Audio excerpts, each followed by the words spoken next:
Ok, ¿qué tal? Ahora sí me pueden escuchar, ¿verdad? ¿Qué tal? Muy buenas noches a todos. Un saludo a los presentes, un saludo al Círculo de Abogados también. En esta sesión, mi persona va a tocar justamente un tema bastante particular. Entiendo que ustedes ya han venido viendo eh, lo referente obviamente a la legislación pesquera en general. Entonces, en esta medida, evidentemente vamos a desarrollar lo que corresponde en específico a la legislación acuícola. Es una legislación que ciertamente estuvo ligada un inicio con la legislación pesquera, pero que en los últimos años básicamente ha tenido un marco normativo autónomo, por así decirlo, que si bien es cierto, recoge evidentemente las bases de como era la gestión pesquera en sí mismo, debido obviamente a la naturaleza particular de esta actividad eminentemente productiva, ha tomado justamente un marco jurídico particular. Ello no quita evidentemente que no hablaremos de las partes de sostenibilidad y de conservación que evidentemente en toda normativa que gestione recursos, en este caso naturales, tiene que justamente estar presente. En esa línea, entonces, la idea de esta sesión en realidad es hablar un poco, ¿no? Sé que obviamente no va a dar el tiempo para poder hablar de toda la regulación acuícola, pero hablaremos justamente de las consideraciones más importantes, más relevantes de esta legislación, su institucionalidad, también obviamente sus políticas públicas y obviamente cómo se accede al aprovechamiento de este tipo de recursos. Así que sin más, entonces, me permiten por favor proyectar, a ver un segundo.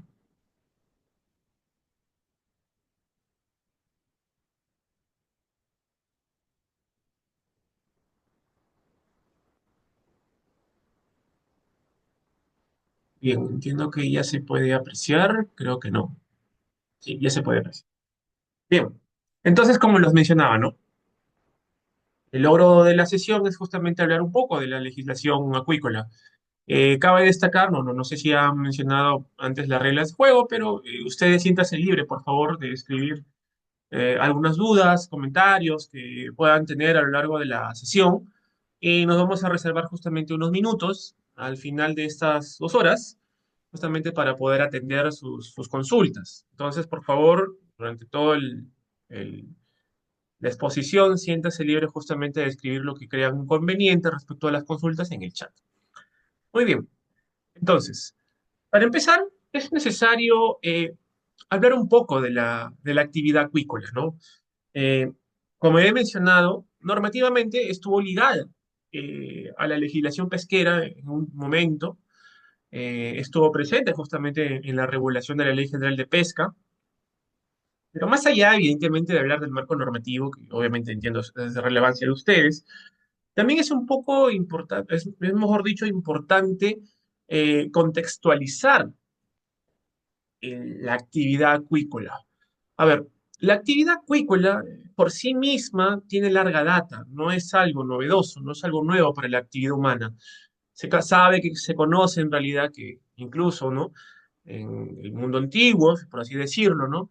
El humano ya gestionaba el recurso hidrobiológico, lo cosechaba, lo cultivaba y lo cosechaba.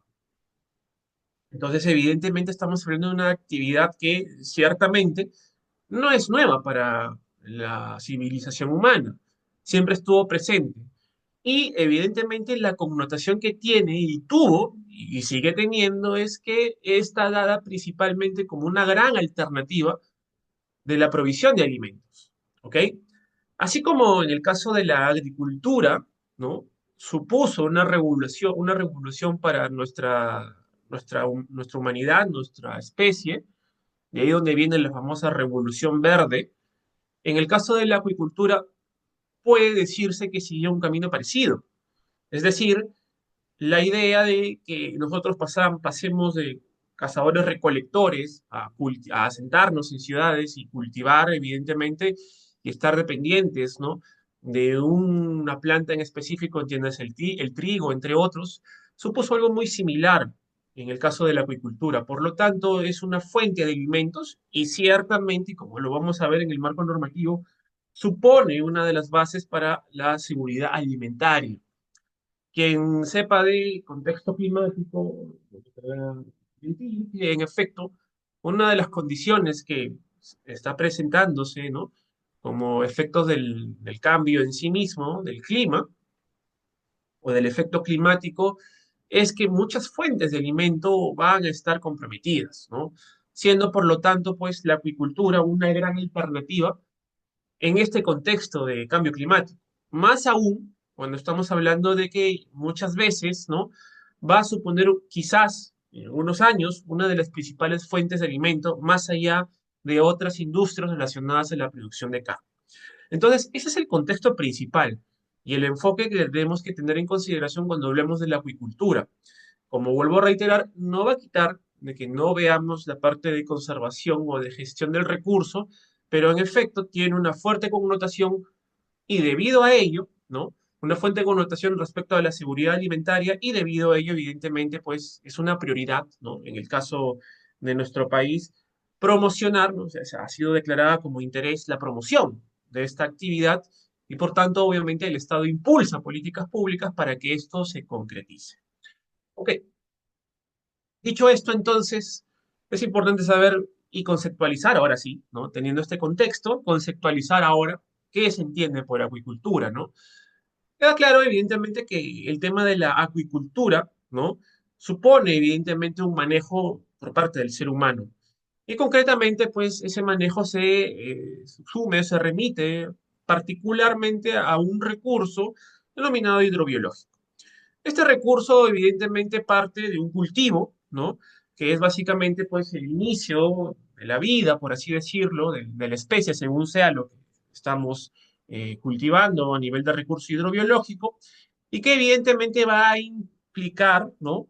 Un, una gestión básicamente del proceso que va a involucrar la cría, ¿no?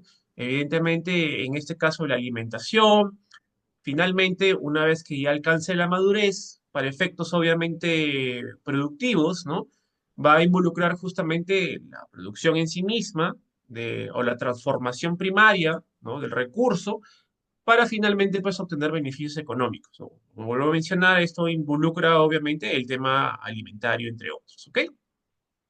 Entonces, esto es bastante importante, ¿no? La acuicultura, como hemos mencionado, tiene una fuerte connotación relacionada a la seguridad alimentaria y es obviamente una generación de alimentos, pero no solamente ello, ¿no? Sino que a su vez también es una fuente de empleos, ¿ok? Y bajo esa lógica también, de manera indirecta, ayuda también justamente a conservar recursos que obviamente gestionados de manera libre podrían comprometerlos, ¿no? Es más, a lo largo de los años, el tema de la industria acuícola sigue estando en serio y interesante avance, ¿no? Por ejemplo, en la actualidad, ¿no? En Europa, concretamente en España, se está justamente desarrollando proyectos para poder, por ejemplo, desarrollar acuicultura con especies que generalmente no suelen ser cultivadas, ¿no? Por ejemplo, el pulpo, ¿no? Eh, Quien conoce evidentemente la naturaleza de esta especie sabe que es una especie depredadora. Y es difícil, evidentemente, desarrollar un cultivo de esta especie, considerando, evidentemente, la territorialidad, ¿no? Evidentemente, también, obviamente, que es una especie que depende de otras especies, ¿no? Ser un depredador. Y evidentemente, pues esto supone todo un reto para la industria acuícola, ¿no? Tal es así que en las Islas Canarias, por ejemplo, se están desarrollando actividades que están ya investigando, ¿no? El tema de la producción de pulpo, debido que a nivel global, a nivel mundial, es una de las especies que es más demandada. Pero en la actualidad es difícil desarrollar justamente una actividad acuícola sobre tal especie debido justamente a las características particulares que tiene, ¿no? La territorialidad y demás, ¿no? Sin embargo, la industria acuícola sigue avanzando, ¿no? Ya en algún momento se logró justamente la producción de salmón, ¿no? Por ejemplo, esto lo hizo primero obviamente los países del norte y luego en este caso Chile, pero obviamente con esos avances también han venido grandes retos, ¿ok? Por ejemplo, en Chile, ¿no? Existe toda una problemática ambiental respecto a la gestión de cómo se desarrolla, por un lado, ¿no? La propia especie, y el impacto que podría tener sobre aquellos individuos que obviamente son liberados de manera accidental en un medio, un ecosistema que nunca antes se había visto una especie de tal situación, ¿no? El salmón obviamente es una especie que también es depredadora de otras especies, ¿no? Pero no solamente ello, también obviamente la gestión de los residuos que ocasiona la especie debido a la alta saturación de elementos químicos y demás, produce a su vez también evidentemente pues una contaminación que es obviamente causante incluso de la pérdida de la calidad del agua en donde se desarrollan estas especies o esta especie en particular. Entonces, el tema de la acuicultura es una industria que está en plena evolución, y digamos que cierto pleno auge, cada vez la producción acuícola está en aumento, pero también con ello supone reto. ¿Ok? Ahora, la actividad que comprende la acuicultura evidentemente está planteada desde lo que es la selección, ¿no? Donde se va a desarrollar en qué medio, ¿no? Puede ser obviamente acuicultura en espacios marinos, ¿no? O puede ser en aguas continentales, según sea el caso, ¿no? Y parte justamente de la selección de ese espacio y obviamente el acondicionamiento del medio, ¿no? Es una de las cosas bastante importantes a considerar y esto va a depender evidentemente del tipo de especie que se maneja, ¿no? Se va a entender que debido a la complejidad, la envergadura, características, la infraestructura que se va a depender, pues va a variar según sea el caso, ¿no? No va a ser lo mismo, por ejemplo, cultivar trucha en agua continental en la cual evidentemente existe ya incluso hasta infraestructura ciertamente homogénea, que cultivar, por ejemplo, especies, por ejemplo, en el caso de moluscos, ¿no? Que tienen obviamente otro tipo de comportamientos, hasta incluso en alguna oportunidad, ¿no? Se pensó la posibilidad de cultivar especies, ¿no? Que generalmente pues se obtienen todavía en medios naturales, ¿no? Entiéndase el bonito, entre otros, ¿no? Pero debido justamente a la complejidad de estas, aún siguen siendo un enorme reto que es motivo de investigación para poder justamente desarrollar ese tipo de cultivos de especies, ¿ok? Esto también va a significar, evidentemente, que la actividad como tal va a depender no solamente de la producción o la generación de la semilla, ¿no? Esto puede ser de manera artificial o de manera natural según el ciclo de vida de la especie. También va a suponer obviamente la siembra, es decir, obviamente que el cultivo logre, ¿no? Anidarse y desarrollarse y evidentemente pues pasar todo el ciclo de vida hasta que obtenga justamente los aspectos necesarios para poder ser aprovechado. Y luego de ello va a venir justamente el procesamiento, en este caso el procesamiento primario va a entenderse como aquel procesamiento por el cual pues se retira, ¿no? Del individuo aquellas partes que no van a ser motivo justamente de consumo, ¿no? Entiéndase vísceras, entre otros, ¿no? E incluso, ¿no? Y obviamente esto puede ser motivo de debate, ¿no? La legislación ha planteado que justamente las aguas devenidas del procesamiento primario no tienen categoría de agua residual. Supone que para tales efectos evidentemente no impacta en este extremo en la legislación relacionada al recurso hídrico, ¿no? Como sabemos, evidentemente existen disposiciones que si da el tiempo vamos a verlas un poco, justamente a el escenario que tiene quien desea desarrollar una actividad acuícola respecto a la permisología, evidentemente, de la legislación del recurso hídrico, ¿ok? Eso supone, evidentemente, pues, pedir acceso a derechos respecto para gestionar el uso del agua, y en algunos casos, debido, evidentemente, a la complejidad de la actividad acuícola, si así lo demanda, incluso, pues, obviamente, pues, ¿no? Los permisos para el vertimiento de agua residual. Pero en el caso específico de procesamiento primario, pues la legislación concreta establece o exime tal condición al agua residual proveniente justamente de dicho procesamiento. ¿Ok? Ahora bien, la actividad acuícola va a venir acompañada, evidentemente, de la investigación y el desarrollo y la innovación, ¿no? Como he mencionado, para simplemente pequeños ejemplos de lo que está ocurriendo a nivel global, ¿no? Se sigue investigando la posibilidad justamente de poder cultivar otro tipo de especies que ciertamente, pues debido a la complejidad de su comportamiento, pues suponen todo un reto para esta producción o esta industria, ¿ok?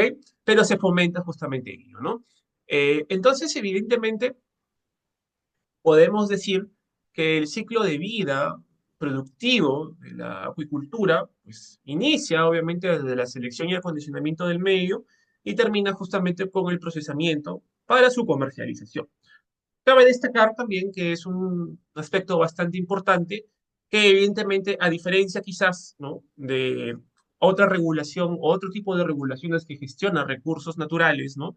Cuando estamos hablando de la producción en sí misma, este no tiene esta consideración relacionada, por ejemplo, al aspecto de manial que ejerce el Estado sobre un recurso como, por ejemplo, el recurso minero, el recurso faunístico o el recurso forestal o el mismo recurso hidrobiológico en el sector pesca, que se refiere evidentemente a la posibilidad de extracción, debido a que en este caso particular lo que la actividad desarrolla es producción en sí misma, ¿no? Por lo tanto, no tiene esa condición y eso supone, que trae como consecuencia que justamente la producción que se desarrolla tiene calidad justamente de derecho real y por lo tanto se le genera justamente todo tipo de impactos relacionados a la gestión que se tiene sobre ese recurso. Se puede comercializar, entre otros. ¿Ok?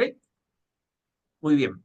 Entonces, como lo mencionaba, ¿no? A nivel, evidentemente, del escenario global, existe una creciente importancia para el tema de la acuicultura. Existe, evidentemente, incluso una tendencia a la alza respecto justamente a la acuicultura en aguas marinas, ¿no? Pero también continentales, ¿no? Esto a lo largo, como ustedes pueden ver, ¿no? A lo largo de los años, incluso ha superado a la pesca tradicional. Y esto evidentemente se da por diversos factores, ¿no? El primer factor es indudable, ¿no? Existe un sobreexceso de la capacidad de carga del recurso hidrobiológico en estado natural que evidentemente ha supuesto un decrecimiento de las poblaciones, ¿no? Esto no ocurre únicamente en el caso del Perú, ocurre bastante en otros países, incluso son más impactados. Y eso ha supuesto que la acuicultura pues, ha generado una gran alternativa a muchas zonas del mundo, ¿ok? Y esto involucra evidentemente que a lo largo de la década de los 90 la tendencia evidentemente de la producción acuícola haya sobrepasado la tradicional, ¿ok? Y esta tendencia justamente sigue en aumento, ¿no? No va a decrecer. Como vuelvo a mencionar, pues ya forma parte y bastante importante de la producción de carne a nivel global, ¿ok? Ahora bien, respecto evidentemente a los especies o las especies, ¿no?, que se desarrollan a nivel de la acuicultura, pues también es multivariable, ¿no? Principalmente todavía ocupa una gran parte del sector, ¿no? Lo que son justamente peces en sí mismos, ¿no? Pero desarrollados evidentemente en la parte de las aguas continentales, ¿no? Pero, como ustedes pueden apreciar, el tema, por ejemplo, de las algas, ¿no? No ha sido ajeno justamente a este crecimiento, ¿no? Entonces, esa situación obviamente involucra que existe ciertamente, pues, una tendencia también, en este caso, de la producción de medios alternativos, como en el caso de algas, para diversos, más allá del ámbito alimentario, para diversos fines, ¿no? Entonces, esa situación también involucra, también en otros aspectos, moluscos, entre otros. ¿Ok? Ahora bien, el aumento del valor de los productos acuícolas también evidentemente está a la alza, como ustedes pueden apreciar, ¿no? Debido a la alta demanda, debido también obviamente a la posibilidad y el acceso a financiamiento, ¿no? Por parte de diversos países, evidentemente el tema de la acuicultura sigue siendo también un aspecto bastante importante que a lo largo de los años obviamente era ciertamente pues una forma bastante atrayente para quienes se decidan desarrollar este tipo de actividad a nivel económico, ¿no? Ahora, los datos también plantean que aún sigue liderando China, pues por lo largo, ¿no? En un 61%, seguido de la India, Indonesia, Vietnam, Noruega, ¿no?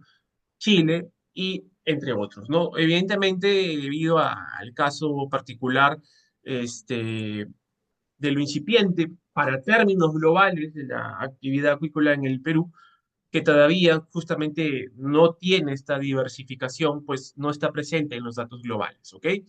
Evidentemente también, como puede apreciarse, ¿no? Debido justamente a la alta demanda de productos, en este caso alimenticios, para dos grandes países que concentran, pues obviamente, la mayoría de la población a nivel global, que concretamente es la India y China, ¿no? Es más, la India ya incluso a nivel poblacional ha superado a China. es evidente, evidentemente, que la producción acuícola para este sector pues genera estos números, ¿no? Debido justamente a la alta demanda que tienen en esos países, ¿ok? Y esto obviamente lo plantea especies como la carpa, la tilapia, entre otros, para efectos obviamente de las especies que conocemos, ¿no? Otro tema también que, como hemos mencionado, el tema de los peces sigue siendo un tema bastante importante en comparación a otras especies como los moluscos, entre otros, ¿no? Pero como hemos mencionado, todo esto supone un reto, ¿ok? La acuicultura no está ajena a problemas ambientales. Ya hemos mencionado, la pérdida de la diversidad biológica es uno de los principales aspectos que es sumamente serio. Y esto sucede en primer término porque, por ejemplo, como ustedes están apreciando, ¿no? En una acuicultura que se da en un medio donde la especie evidentemente puede, ciertamente debido a la infraestructura, escapar a un medio natural, pues puede competir con especies. Si la especie, sobre todo, no es en este caso autóctona, ciertamente pues, puede incluso suponer un caso de una especie invasora, ¿no? A diferencia, por ejemplo, de una especie foránea, una especie invasora tiene la característica de que evidentemente puede tener cierta ventaja y sobreponerse a nivel de competición, a nivel de otros depredadores, para poder y tener acceso a otro tipo de especies, ¿no? Esto nos ha pasado a nosotros, particularmente con el tema de la trucha, ¿no? Que ha impactado ciertamente en el caso de los ecosistemas sueltondinos. Entonces, esa situación, y esto viene del siglo XIX, por cierto, ¿no? Y con ello obviamente han desaparecido diversas especies en el ámbito continental, ¿no? Como hemos mencionado también en el caso de la industria chilena, el tema del salmón también está generando esto, ¿no? Esta situación evidentemente supone todo un reto para la gestión de este tipo de especies, ¿no? Pero esto no es lo único. El tema de la pérdida de la biodiversidad también viene de la mano con la calidad del medio en donde se desarrolla la especie que está siendo cultivada. Y esto es así porque evidentemente pues la pérdida de la calidad del agua, ¿no? La sobresaturación de nutrientes, por ejemplo, suele justamente pues generar alteración en los procesos biológicos que se desarrollan en un ecosistema. Y con ello, evidentemente, pues la generación de nutrientes que dependen de otras especies, evidentemente genera a la larga, ¿no? La pérdida justamente de la capacidad para poder alimentarse y subsistir en un medio que está altamente contaminado, ¿ok? Y eso viene justamente con el segundo problema, ¿no? La contaminación a nivel de residuos orgánicos, ¿no? Genera justamente esta problemática, ¿no? Por ejemplo, en el caso del salmón, ¿no? También evidentemente la sobresaturación de, en este caso, las medicinas que se dan a la especie generan a través de las excretas, evidentemente, una alta concentración de productos químicos que a la larga también generan este tipo de situaciones. Y no solamente afectan a otros peces, ¿no? Pueden afectar, según sea el caso donde se desarrollan, a otro tipo, evidentemente, de especímenes, incluso pueden afectar la calidad del agua, que a la larga también puede afectar a situaciones donde se desarrollan corales, según sea el lugar donde se desenvuelve. Y también, evidentemente, no queda de lado el hecho de que, en algunos casos, ¿no? Para poder desarrollar actividad acuícola, muchas veces se tiene que acondicionar una zona. Y eso, según sea el lugar, se puede generar justamente deforestación de espacios como manglares, totorales, entre otros. Entonces, evidentemente, la acuicultura no está exenta de todos estos desafíos. ¿Ok? Si nos da el tiempo, incluso en la siguiente sesión vamos a hablar un poco de la legislación ambiental que se ha desarrollado para tal efecto, que es importante tenerla en consideración para poder justamente desarrollar este tipo de actividades. Es más, incluso esto viene a impactar en el tema del registro del derecho, en este caso para acceder a la actividad acuícola. Tal es así que incluso evidentemente los aspectos ambientales, obviamente centrados en la certificación ambiental o en el instrumento de gestión ambiental, forman parte evidentemente del registro que va a configurar el aspecto del derecho real del acceso al derecho de producción acuícola a efectos justamente de poder considerar que el titular no solamente está supeditado a especificaciones concretas para el acceso al recurso, sino también a compromisos de carácter ambiental.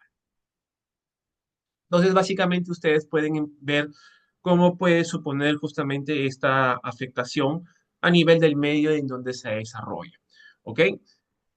Bien. Ahora, ¿cuál es el contexto nacional en el caso peruano? ¿No? Eh, en el caso peruano, evidentemente la maricultura, ¿no? Es la que ciertamente está concretamente concentrando, ¿no? Una alta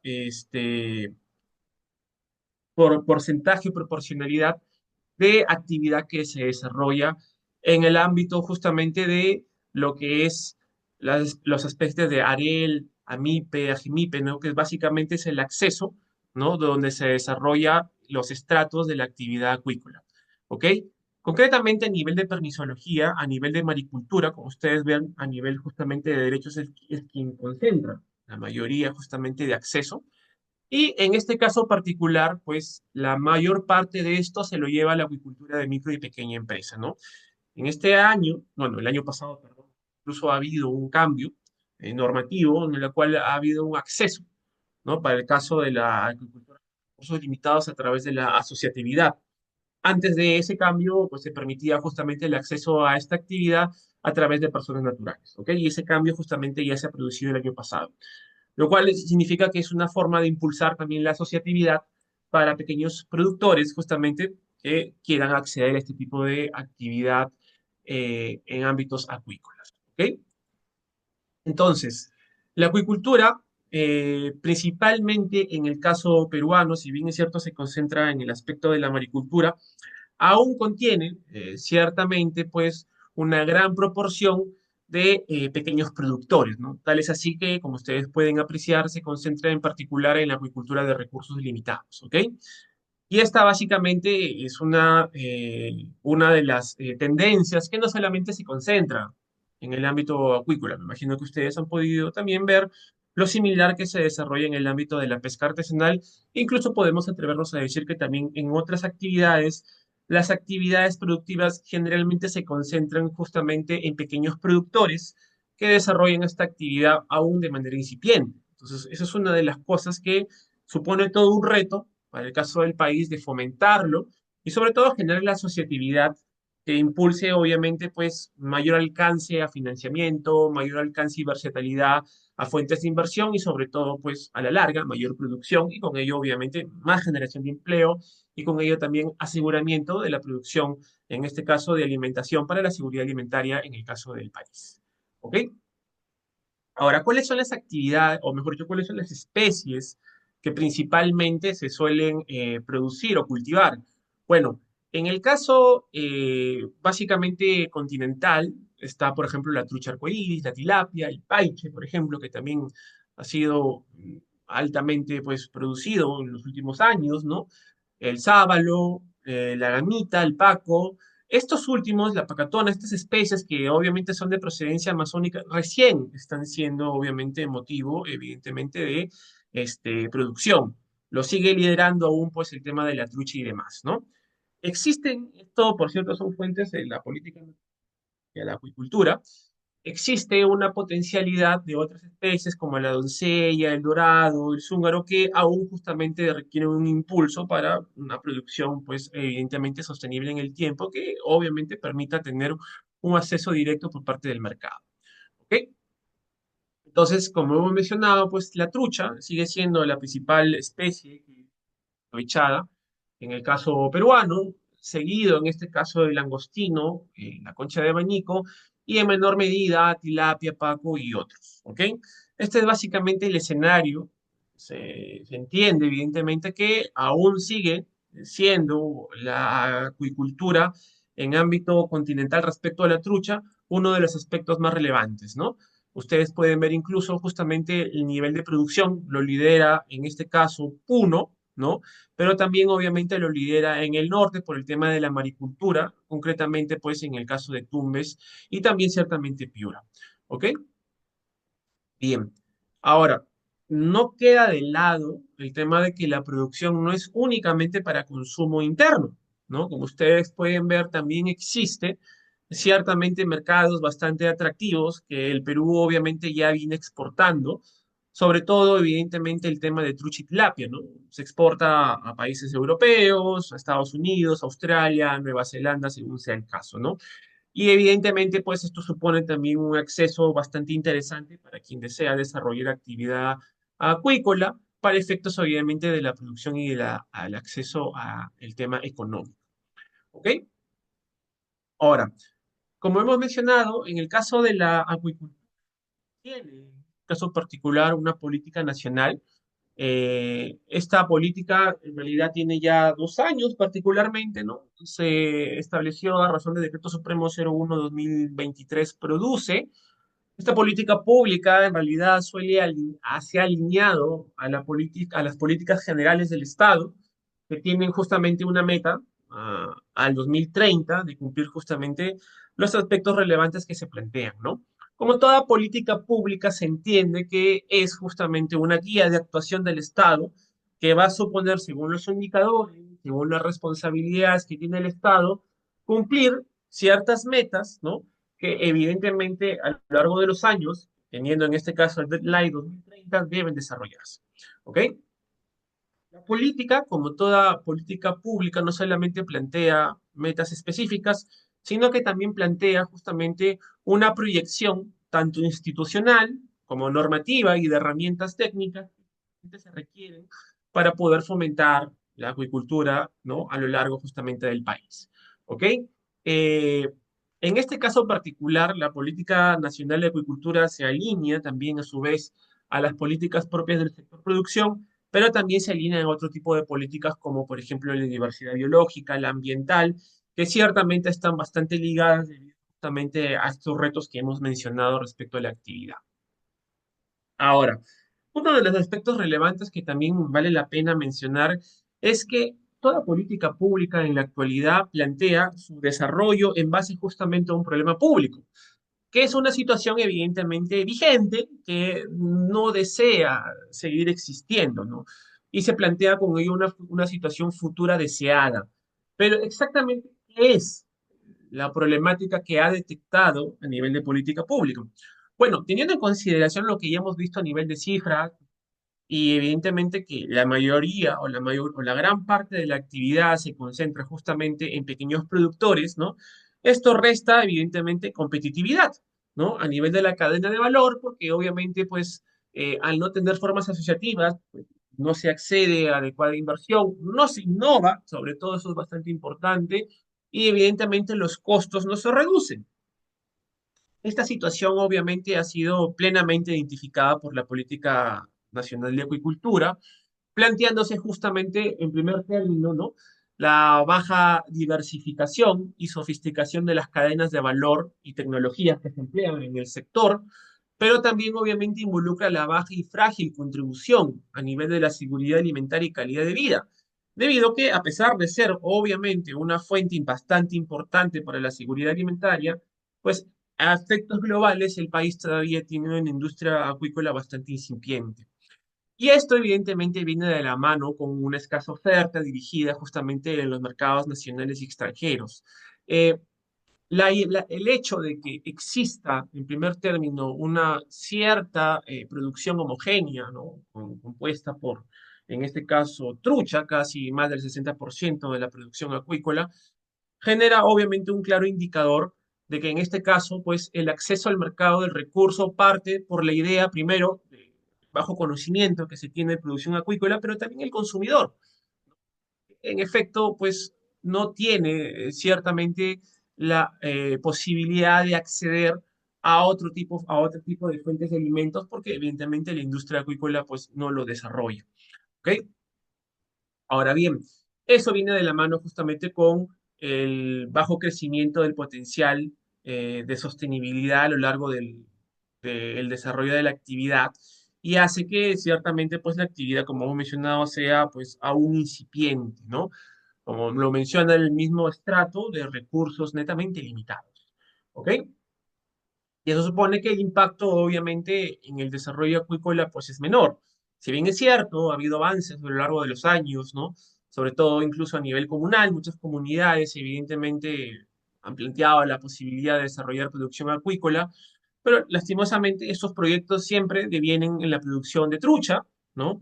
Y no de otras especies alternativas, ¿no? Y eso se da obviamente también por la condición de acceso a otro tipo de semillas o individuos que puedan desarrollarse en ese tipo de ecosistemas. ¿Ok? Ahora, las causas evidentemente son diversas, son variables, ¿no? Y obviamente pues aquí están planteadas, ¿no?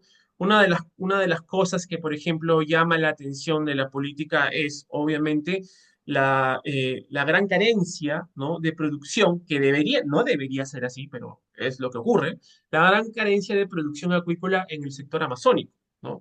La Amazonía, como hemos mencionado, pues tiene un gran potencial de producir otras especies, pero justamente debido a este acceso a la innovación o al conocimiento, pues evidentemente no se ha desarrollado como realmente se esperaría, ¿no? Y esta también es una de las potenciales eh, zonas que la política prioriza a nivel de desarrollo justamente de la actividad acuícola. La política pública a nivel de acuicultura ciertamente plantea 5 grandes objetivos, ¿ok? Primero de ellos, evidentemente, tiene que ver con el fortalecimiento a nivel institucional, ¿no? Para el desarrollo justamente de la competitividad y la cadena de valor. ¿Qué supone eso? Evidentemente, primero, supone información, supone herramientas de gestión y supone también fortalecimiento de capacidades, ¿no? Tanto de gobiernos regionales que promueven justamente el AREL, ¿no? Y otras actividades medianas, como también evidentemente el propio sector a nivel justamente del Ministerio de la Producción, DICAPI, SANIPES, entre otros que intervienen justamente en el ciclo de vida acuícola. ¿Ok? En este caso, evidentemente, la meta que se plantea es un aumento de producción, siendo que este es el indicador principal respecto, obviamente, a lo que se va a esperar al 2030. ¿Ok? Evidentemente, cuando se llegue a ello, ya veremos justamente qué tanto de esto se ha cumplido, ¿no? Otro de los grandes objetivos prioritarios, obviamente, es aumentar la capacidad justamente de investigación, más desarrollo, más innovación, en el caso de la acuicultura, ¿no? Y esto involucra también que se desarrolle, en este caso, pues, y se fomente investigación para el caso, obviamente, del manejo de otras especies potenciales para poder justamente desarrollar la actividad. Otro tema bastante importante es el incremento o la posibilidad de incrementar la inversión, ¿no? Dando para ello factores justamente habilitantes en la cadena de valor. Supone evidentemente que la legislación básicamente plantee accesos a financiamiento, acceso justamente a fondos no concursables, entre otros, ¿no? Por ejemplo, está el FONDEPE, según sea el caso, que justamente puedan fomentar, en este caso particular, el desarrollo de la actividad, ¿no? Y obviamente el objetivo prioritario 4 involucra la consolidación de las empresas acuícolas, ¿no? Involucrando obviamente un porcentaje bastante importante de producción. Y el objetivo 5, como no puede ser obviamente otro, que es obviamente el fortalecimiento de la sostenibilidad a nivel acuícola, ¿no? Involucra justamente pues establecer en este caso estándares, ¿no?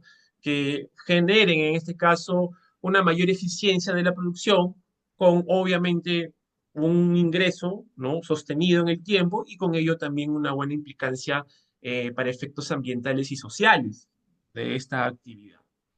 Ahora, ¿dónde alojamos el marco normativo de la acuicultura? La acuicultura sigue siendo un recurso natural. Entonces, evidentemente, tiene como premisa particularmente las bases sólidas que están establecidas en el artículo 66 de la Constitución, que desarrolla obviamente que el acceso a un recurso natural se da a través de un título habilitante.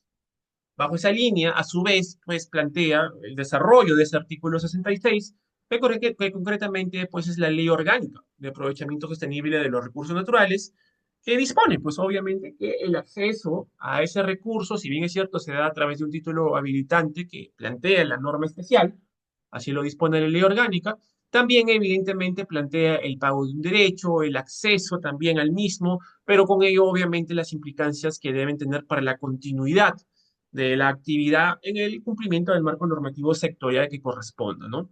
Bajo esa línea, entonces, sobre esas bases, la constitucional y lo que establece la Ley Orgánica de Aprovechamiento Sostenible, es que tenemos justamente un marco normativo bastante particular, ¿no? Ya que se separa, en este caso, de la Ley General de Pesca con el decreto legislativo 1195. Si bien es cierto, ¿no? Existían normas anteriores que fomentaban la acuicultura y todo esto, a razón de este decreto legislativo se completa y se crea un marco autónomo de la acuicultura que justamente viene a ser representado por este decreto legislativo, ¿no? Que obviamente aprueba la Ley General de Acuicultura y con ello su reglamento, que es el Decreto Supremo 03/2016 produce. ¿Ok? Es importante considerar que lo que sí aún comparte tanto el sector o el subsector acuícola como el subsector pesquero, básicamente es el ejercicio de las disposiciones relacionadas para poder, obviamente, verificar el cumplimiento del marco normativo, en este caso particular acuícola, y con ello, evidentemente, pues, evidenciar si el administrado está cumpliendo o no con ese marco normativo, ¿no? Siendo que si no es así, no supondrá la apertura de un procedimiento sancionador y si se acredita, obviamente, la responsabilidad administrativa, supondrá, evidentemente, pues, una sanción para tales efectos, ¿no? En la siguiente sesión vamos a ahondar un poco más en este proceso sancionador, pero sí queda claro que este reglamento, ¿no? Viene a ser compartido con el tema del sector pesquero, ¿no? Antes tenía un marco normativo distinto, el famoso RIFPAC, ¿no? Que actualmente pues ha sido suplantado, ¿no? O en este caso actualizado a razón de este decreto supremo 017/2017 produce, ¿no? Que vendría a completar evidentemente la parte reglamentaria general. A esto, obviamente, hay que añadirle las disposiciones de Sanipes, las disposiciones de la DICAPI, ¿ok? Que van a ser relevantes también para el acceso al recurso, ¿no? O incluso las disposiciones específicas para el sector, obviamente, para el sector acuícola en el aspecto ambiental, como hemos mencionado, habría que agregar aquí, por ejemplo, el reglamento de protección, ¿no? O el reglamento de gestión ambiental para las actividades pesquero-acuícolas, que es otro reglamento que comparte con el sector pesquero, que en esa lógica, evidentemente, pues, plantea una serie de obligaciones, como el acceso, ¿no? A la certificación ambiental o a la evaluación ambiental de la actividad según la envergadura, ¿no? Y con ello, evidentemente, pues las autoridades que participan en ello, ¿no? Entonces hay disposiciones específicas que plantean justamente aspectos claves para el desarrollo a nivel ambiental de la actividad acuícola, ¿no? Y también, obviamente, me olvidaba del sector de recursos hídricos, ¿no? Que también existe directivas a nivel de la ventanilla única, ¿no? Que ha desarrollado la ANA para poder también acceder a la permisología del acceso al recurso hídrico en el sector de la acuicultura, ¿no? Una situación muy similar que ha hecho la ANA también con otro tipo de sectores, véase, por ejemplo, el sector, en este caso, minero, ¿no? Sobre todo también dentro del minero, el sector de la minería artesanal, entre otros sectores que así lo dispongan, ¿ok? Muy bien. Ahora, ¿qué hay respecto a la rectoría? Si bien es cierto, el sector pesquero, ¿no? O el sector acuícola también viene a compartir atribuciones con diversas entidades, ¿no? Queda claro, evidentemente, que la actividad acuícola recae en el Ministerio de la Producción a nivel de rectoría, ¿no? Y concretamente a nivel justamente de lo que corresponde al viceministerio de Pesca y Acuicultura, ¿no? Que como su nombre lo indica, pues evidentemente es un sector o es un viceministerio que concentra, pues en este caso particular, ambos sus sectores, ¿no? El pesquero y evidentemente el acuícola, ¿no? Se tiene, por ejemplo, una Dirección General de Acuicultura, pero también las actividades acuícolas están presentes en otras direcciones, como por ejemplo la DIGAMPA, que es la Dirección de Asuntos Ambientales Pesquero-Acuícolas, por obvias razones, ¿no? Va a ser que hasta el momento, ¿no? Es la autoridad certificadora nacional, aún no hay transferencia a SENACE, a pesar de que obviamente hay un cronograma para ello. Existe obviamente por el momento, eh, una situación bastante importante para poder acceder justamente a el tema de la permisología ambiental, ¿no?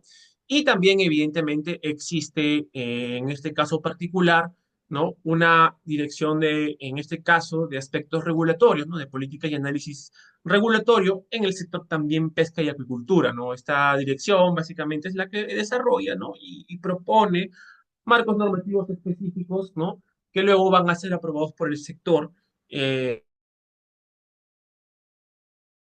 para que tenga alcance, obviamente, a nivel nacional. ¿Ok?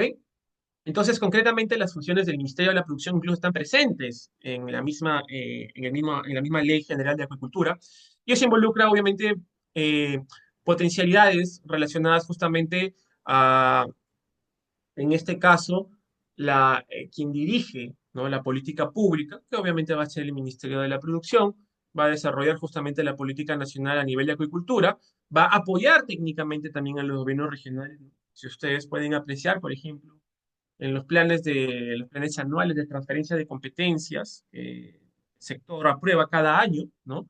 Se plantea justamente el fortalecimiento de capacidades de las direcciones regionales de producción, que es un actor más, que también vamos a hablar sobre él, que obviamente dependen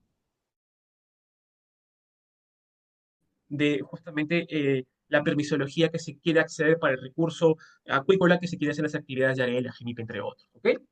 Y también, obviamente, desarrolla, promueve los modelos de investigación, desarrollo tecnológico, promueve, obviamente, la articulación con el productor, también, obviamente, genera esa articulación también a nivel de fortalecimiento y impulsa también programas y proyectos. ¿Ok? Entonces, queda claro que esta rectoría concretamente se concentra en el Ministerio de la Producción a través del Viceministerio de Pesca y Acuicultura. Pero como hemos mencionado, ¿no?, en el sector, en este caso particular del sector acuícola, intervienen otras autoridades, ¿ok? Por ejemplo, una de las autoridades que es bastante importante tomar en consideración es la DICAPI, ¿no? La DICAPI, por ejemplo, habilita, ¿no?, a favor del Ministerio de la Producción áreas acuáticas para el desarrollo justamente de la actividad acuícola, ya sea a nivel justamente de mares, ríos, lagos, según sea el caso. ¿Ok? Y por ejemplo, tenemos otra autoridad como es Sanipes, ¿no? Que al igual que obviamente en el sector pesquero, ¿no?, es la autoridad que justamente califica, ¿no?, en este caso a nivel sanitario, las áreas que para la producción y también existe cierta permisología para la venta, obviamente, del producto o del recurso acuícola, ¿no? De otro lado, también obviamente tenemos a la ANA que hemos mencionado, ¿no? La participación de la ANA va a ser doble. Por un lado, la ANA va a participar en el otorgamiento de derechos que tengan que ver con el recurso hídrico, que es sumamente vital para la actividad, pero también va a participar como opinante técnico, ¿no?, en el marco de un instrumento de gestión ambiental. Así, en el caso de un proyecto que demande un instrumento de gestión ambiental en el sector acuícola, pues la opinión técnica de la ANA va a ser sumamente relevante debido a que es un opinante vinculante. En esa línea, la participación de la ANA se concentra justamente en otorgar o no la opinión técnica favorable o no. Si en el caso es no favorable, evidentemente el instrumento de gestión ambiental no se aprueba. Esa es básicamente la relevancia que tiene la ANA, ¿no? Si la opinión técnica es favorable, evidentemente, pues no, continúa su trámite hasta la aprobación del instrumento. Otra autoridad que también vale la pena mencionar, y es obviamente en la zona en donde corresponda, no siempre va a ser así, es el CERNAM. Por ejemplo, proyectos que tengan que ver justamente con el acceso a la actividad acuícola que se desarrolla, por ejemplo, dentro de áreas naturales protegidas, por ejemplo, o en las zonas de amortiguamiento, que son las áreas contiguas a las áreas naturales protegidas, ya sean marinas o continentales, o incluso, según sea el caso, en áreas de conservación regional. Entonces, en esos tres ámbitos, ¿no?, el CERNAM va a también tener la calidad, primero, ¿no?, de ser quien otorga la compatibilidad, es decir, el acceso al derecho, ¿no? Va a tener justamente una relevancia el CERNAM, y también vamos a tener, obviamente, una participación del CERNAM al momento de la evaluación del impacto ambiental del instrumento que corresponda. Tal es así que, al igual que en el caso de la ANA, va a tener justamente la implicancia de ser un actor vinculante a nivel de opinión, que en el caso particular de no aprobarse, ¿no?, el instrumento por no tener, evidentemente, una opinión técnica favorable, es justamente uno de los facultades que tiene el CERNAM, ¿no? Cabe destacar que la autoridad quien evalúa y aprueba el instrumento puede ser o de GAMPA o la DIREPRO, según sea el caso, pero la calidad del CERNAM de opinante vinculante tiene justamente la misma categoría que tiene el CERNAM, que tiene, perdón, la ANA.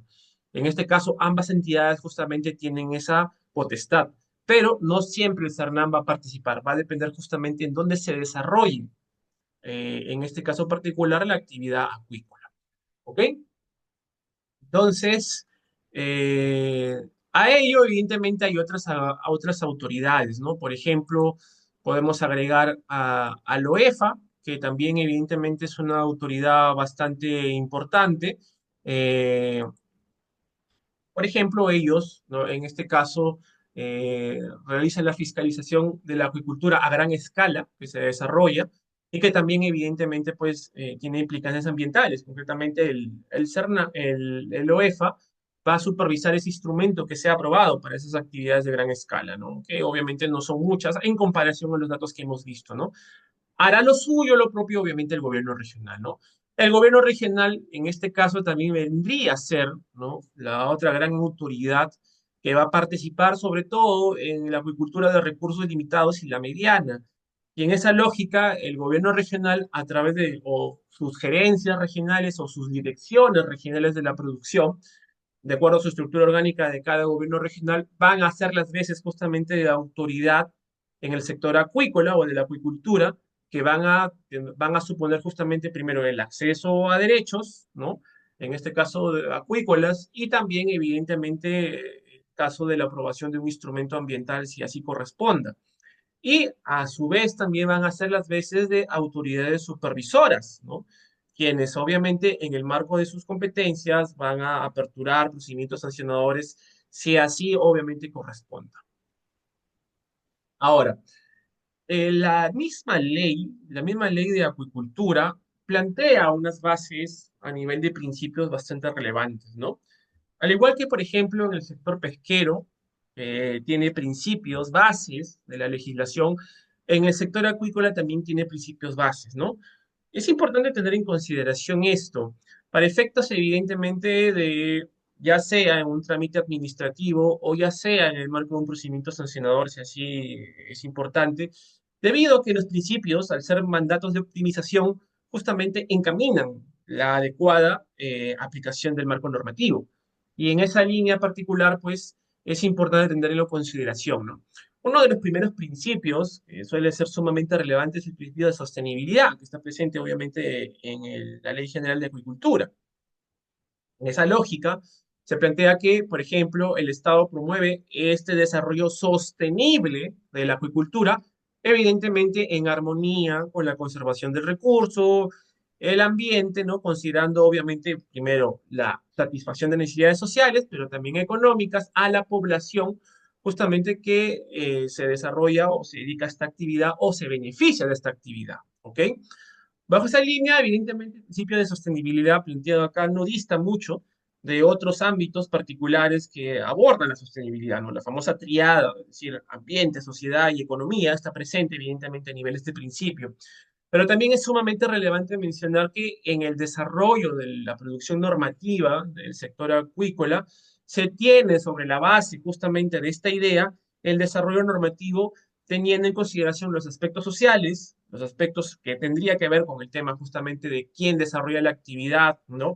El fomento, por ejemplo, a los pequeños productores para asociarse, tener obviamente acceso a fuentes de financiamiento, pero también el tema económico, que involucra justamente el impulso, ¿no? De la actividad acuícola en sí misma, pero sin dejar de lado el tema ambiental, ¿no? Con ello se completa justamente el tema de la innovación, desarrollo e investigación, pero también impulsa el tema de la competitividad. Como he mencionado, no por ello nos resulta justamente este, una de las cosas que, como hemos mencionado, supone una de la priorización a nivel del Estado, el tema del desarrollo de la acuicultura, ¿no? Como hemos mencionado, tiene una declaración de interés nacional. Tal es así que el mismo artículo 2 de la Ley General de Acuicultura plantea en este caso que la actividad en sí misma, ¿no? Se declara en interés nacional a nivel de promoción y fomento el desarrollo de esta, ¿no? A nivel de el desarrollo como una actividad sostenible, a nivel de la actividad económica y que obviamente fomenta, ¿no? La diversificación productiva y la competitividad, ¿no? Pero como hemos mencionado, en el marco de este principio, incluso la misma declaración de interés que fue modificada en el año 2018 a razón de la ley 3728, básicamente esto va a la par con el tema de la armonía, de la preservación del ambiente, la conservación de la biodiversidad y también evidentemente el tema de la seguridad sanitaria y alimentaria, que es obviamente con el tema de la seguridad a nivel de sanidad y inocuidad del acceso al recurso como tal, ¿no? Y eso involucra evidentemente pues que se desarrolle a los diversos niveles de gobierno justamente la aplicación de ese interés. Es decir, no solamente se supedita en el sector, sino que a su vez también viene la par de gobiernos regionales o incluso otras entidades que de una u otra forma fomentan. En este caso particular, el desarrollo de esta actividad en sí misma. ¿Ok? A ver, a ver, bien. Otro tema que también está muy ligado es el enfoque ecosistémico, ¿no? A lo largo de estas problemáticas que hemos hablado del uso del salmón, o también obviamente con lo que sucedió en el siglo pasado con la trucha, ¿no? Está el tema justamente de nunca dejar de lado justamente esta mirada de que la actividad se tiene que desarrollar considerando el medio en donde se desarrolla, valga la redundancia, ¿no? Es decir, teniendo en consideración el enfoque ecosistémico, ¿no?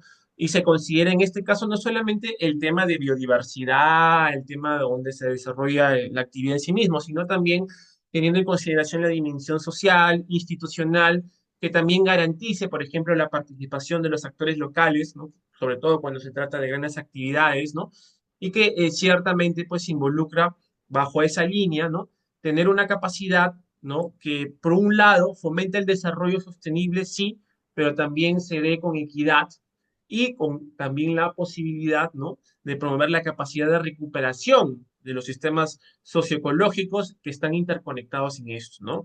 Recordemos que justamente la acuicultura pues, se desarrolla en un territorio y sobre la base de ello hay diversos actores que pueden verse impactados de manera positiva o negativa en la actividad. Esto es bastante relevante porque el enfoque tradicional pareciese que fuese básicamente una disposición dada en efímero, ¿no? Generalmente se plantea así, ¿no? Pero tiene una seria relevancia respecto en cómo se da o se debe desarrollar la actividad acuícola en sí misma, ¿no? Generalmente, por ejemplo, cuando hablamos de legislación relacionada a la producción de un recurso, el enfoque es eminentemente productivo, ¿no? Es decir, cuánto produzco, cuántos beneficios puedo tener, ¿no? Y cuántas utilidades me pueda generar, ¿ok? Tiene justamente esa escala, ¿no? Lo que se denomina escala de granja. Y evidentemente, pues, solo se centra en la actividad en sí misma, ¿no? Pero el enfoque ecosistémico obviamente tiene otra idea, ¿no? Plantea justamente las bases, ¿no? De donde se desarrolla justamente la actividad que puede tener justamente una adaptabilidad de acuerdo en donde se desarrolla, ¿no? Y va de la par justamente con incentivos que el Estado debe fomentar para que esto sea así, ¿no? Y obviamente involucra la interacción con otros sectores que obviamente deben dar la dimensión de acuerdo a su sector, por ejemplo, el sector del sector ambiente, ¿no? Con el enfoque ambiental que puede tener sobre las bases justamente de la regulación y la biodiversidad que puede verse afectada, ¿ok? Entonces queda claro que sobre la base de este principio, la actividad acuícola se debe desarrollar en un contexto donde evidentemente los servicios ecosistémicos son relevantes, ¿no? Sin ir más lejos, la propia Política Nacional del Ambiente ha planteado como un contexto a nivel de problemática pública la pérdida justamente de los servicios ecosistémicos que brinda la naturaleza y con ello afecta nuestro bienestar. Bajo esa línea, evidentemente, la actividad acuícola sigue justamente esta tendencia. ¿Ok? Otro punto, obviamente, es el tema de la diversidad genética, ¿no? La diversidad genética, evidentemente, representa en sí mismo una de las fuentes que genera, obviamente, la producción adecuada de calidad del recurso y, por lo tanto, pues está considerada como la materia prima biológica. Bajo esa línea, evidentemente, pues el tema de la diversidad genética genera, ¿no? En este caso particular, un principio basado justamente en una gestión de manera responsable y sostenible, teniendo en consideración evidencia científica para evitar, obviamente, lo que ocurrió en escenarios pasados, donde obviamente gestionar especies foráneas supuso todo un efecto nocivo para el entorno donde se desarrollaba la actividad. Entonces, evidentemente, el tema de la diversidad genética involucra, por un lado, sí, mantener el tema de la diversidad genética para el tema de las poblaciones de criaderos, pero también en equilibrio a nivel de gestión responsable de también de mantener de manera indirecta, por una buena gestión de la acuicultura, de la diversidad genética de las poblaciones naturales, ¿no? Y eso se consigue a través justamente de evidencia científica, un análisis de los riesgos ecológicos y un conocimiento justamente de los usos tradicionales, ¿ok? El principio, obviamente, de seguridad alimentaria y nutricional también creo que queda claro, ¿no? El Estado por sí mismo reconoce la acuicultura como un pilar importante para el tema de la seguridad alimentaria de la población y que obviamente va a representar una fuente de alimentos y un alto valor proteico según la especie, ¿no? Queda claro, evidentemente, las bondades que tiene a nivel alimenticio una especie hidrobiológica en comparación con otras industrias cárnicas, como por ejemplo de las carnes rojas y demás, ¿no? Y sobre todo también el alto impacto que generan las carnes rojas. Entonces, bajo esa lógica, obviamente, pues plantea la base del fomento para el desarrollo de esa actividad. Y esto obviamente no está desligado justamente de la calidad, la inocuidad y la sanidad, que también es un principio base del marco normativo aplicable a la acuicultura.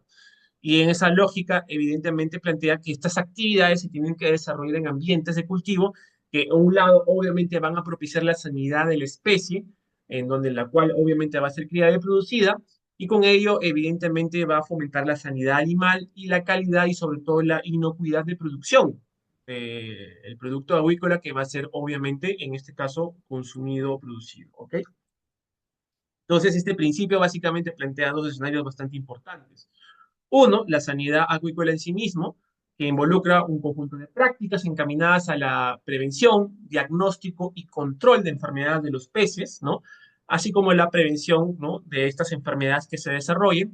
Y por otro lado, pues la calidad y la inocuidad acuícola, que viene a ser justamente una característica que tiene un alimento de no causar daño a la salud del ser humano, ¿no? Entonces se entiende que quien acceda al recurso acuícola cumpliendo estas bases, ¿no? Cumpliendo las disposiciones de Sanipes, cumpliendo las disposiciones del sector, evidentemente puede, obviamente, acceder a este recurso sin comprometer su salud, pero a su vez también sabiendo que el recurso ha sido desarrollado de una forma adecuada que no ha supuesto, en este caso, pues tener una especie de mala calidad debido a enfermedades y demás.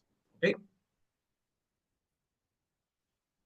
Y otro principio, obviamente, que también va de la mano, como ya hemos visto, es el tema justamente de la investigación, el desarrollo tecnológico y la innovación, que va a fortalecer el Estado o va a promover el fortalecimiento a nivel de desarrollo tecnológico y promoción del mismo, ¿no? El Estado por sí mismo, evidentemente, plantea bases para poder fomentar, en este caso particular, el tema de la acuicultura. De manera concreta, incluso, ¿no? En el tema de las políticas públicas se establece, ¿no? que uno de los principales objetivos es justamente la elaboración de una política pública a nivel de un plan de investigaciones, a nivel de agricultura, que identifique, por ejemplo, productores privados o instituciones vinculadas a la investigación y la promoción de esta actividad, y también, obviamente, al fortalecimiento con el tema de talleres, ¿no? Que hayan sido identificados a nivel de agentes, ¿no? Y sobre la base de ello, justamente, trabajar de manera conjunta. ¿Ok? El tema de la transparencia e información también es un tema bastante relevante, ¿no? Es más, es incluso uno de los principios bases de la gestión de todo recurso. Y esto es así porque obviamente plantea la base de quien accede a mejor información toma mejores decisiones, ¿no? Tal es así que incluso en la actualidad existe una red nacional de información de acuicultura, ¿no? Ustedes pueden apreciar ahí la página web, o lo pueden googlear si desean, ¿no? La Red Nacional de Información Acuícola, y de ahí pueden sacar justamente investigaciones, entre otra información que es relevante, incluso la política pública también está publicada ahí para que pueda tener justamente un acceso a mayor detalle. Entonces, eso supone, evidentemente, garantizar acceso a la información por quien produce, pero también quien desea también investigar. Y ese acceso no solamente está basado en investigación científica, en realidad es de diversidad a nivel de información. Podemos encontrar, por ejemplo, normativas, ¿no? Están presentes y también, evidentemente, aspectos ambientales, estadísticos, que también, evidentemente, quizás sean de su interés. Y obviamente también está, obviamente, el tema de la misma sanidad o la producción en sí misma, ¿no? El tema de la participación ciudadana también es un tema bastante clave. No por ello, obviamente, es un principio, ¿no? Esto es así porque, evidentemente, como toda actividad, incluso, y esto obviamente toca mayor relevancia cuando se trata que es de gran escala, involucra justamente un tema bastante importante relacionado al tema de lo que corresponde la participación de las poblaciones locales, ¿no? Y en esa lógica, evidentemente, todo proyecto, ¿no? Toda actividad a gran escala o incluso decisión del Estado, porque también se somete a ello, ¿no? Debe contar con la participación de los actores involucrados en la actividad acuícola, ¿ok? Y eso involucra que el Estado debe establecer procesos participativos, libres e informados, que favorezcan obviamente la prevención y la gestión de conflictos, ¿no? A tal efecto, obviamente existen reglamentos de participación ciudadana a nivel sectorial que también fortalecen justamente ese acceso. ¿Ok? Otro tema, obviamente, está el tema de la inclusión, ¿no? Esto involucra que la actividad acuícola debe contribuir, obviamente, a la generación y diversificación de oportunidades económicas, al desarrollo de capacidades productivas, a los emprendimientos en zonas rurales, así como, obviamente, la seguridad alimentaria que hemos mencionado. ¿Ok? Entonces, la actividad básicamente plantea justamente este ciclo de vida, ¿no? Que forma parte, evidentemente, del ordenamiento acuícola, ¿no? Que va a ser, obviamente, este conjunto de normas, principios y acciones justamente que permiten administrar de manera adecuada e idónea, obviamente, la actividad por sí misma, ¿no? Involucra, obviamente, el componente biológico, el componente económico, el componente ambiental y el social. Plantea, por ejemplo, y como ya hemos mencionado en el ciclo de vida, desde la selección y el acondicionamiento del medio, involucra, por ejemplo, que el quien desea desarrollar la actividad primero debe gestionar un espacio, ¿no? Y tener, obviamente, en el marco de los títulos habilitantes, ¿no? El acceso al derecho para poder desarrollar la actividad. Luego involucra justamente el proceso de producción, ¿no? Donde él se va a dedicar, evidentemente, a sembrar, ¿no? Y planificar esa siembra, la misma siembra por sí mismo, ¿no? El cultivo, la cosecha y el procesamiento, como hemos mencionado, ¿no? Ahora, ¿cuáles son los rubros de la actividad acuícola, no? La actividad acuícola básicamente se concentra, ¿no? Como ustedes pueden apreciar, básicamente existen tres grandes categorías, ¿no? Está la acuicultura de recursos limitados, o AREL, está la acuicultura de la micro y pequeña empresa, AMIPE, y está la acuicultura de mediana y gran empresa, ¿no? AMIGE, si lo queremos denominar así, ¿no? Antes de estas disposiciones de la Ley General de Acuicultura, se denominaba básicamente acuicultura de menor escala y acuicultura de mayor escala, ¿no? Estas categorías vienen a cambiar justamente con la nueva ley. Uno de los cambios que hemos mencionado el año pasado ha sido justamente que en el tema de AREL se ha incorporado la posibilidad de que el titular que tenga acceso a esta actividad puede ser justamente una persona jurídica. ¿Ok? Ahora, ¿qué caracteriza el AREL particularmente? Se caracteriza en que está pensada en un tipo de actividad dirigida generalmente a la canasta básica familiar, o sea, se da para cubrir la canasta básica familiar para la producción primaria, si lo queremos denominar así, y se realiza también para el autoconsumo y obviamente emprendimientos que se orienten al autoempleo, por ejemplo, ¿no? El cultivo, por ejemplo, y la producción, sobre todo anual, antes estaba rondando el 2,5, si mal no recuerdo, pero en el 2024 ha sido aumentada hasta una posibilidad de producción anual de 10 toneladas brutas anuales, ¿ok? Eso supone evidentemente que genere ciertas facilidades, sobre todo para el tema ambiental y sanitario, ¿no? La forma de acceder al nivel de título habilitante, que es obviamente el derecho que otorga el Estado en el marco de su potestad de manejo, a un privado, ¿no? O a, bueno, se da a través de autorizaciones y concesiones, ¿no? Como he mencionado, las facilidades del tema AREL es que, por un lado, no requiere certificación ambiental y obviamente tampoco requiere habilitación sanitaria, ¿ok? Siempre y cuando, como hemos mencionado, la producción anual no supere las 10 toneladas brutas. Luego sigue, evidentemente, la acuicultura de la micro y pequeña empresa. Esta también, obviamente, al igual que la AREL, está o puede ser conformada o por personas naturales o personas jurídicas. Y está pensada, evidentemente, para fines comerciales. Y la AREL estaba pensada para la canasta básica, el autoconsumo, pero también la comercialización. En el caso específico, el AMIPE está pensado específicamente para temas comerciales. ¿Ok? En este caso puede ser a nivel intensivo o semi-intensivo, e incluso puede comprender acá en el AMIPE los centros de producción de semillas y sobre todo cultivos de peces ornamentales. Eh, Debido obviamente al cambio que hemos mencionado, a nivel general podemos decir que esta actividad será AMIPE en tanto produzca entre 10 hasta 150 toneladas brutas anuales del recurso hidrobiológico. Pero en el caso de moluscos bivaldos, ¿no?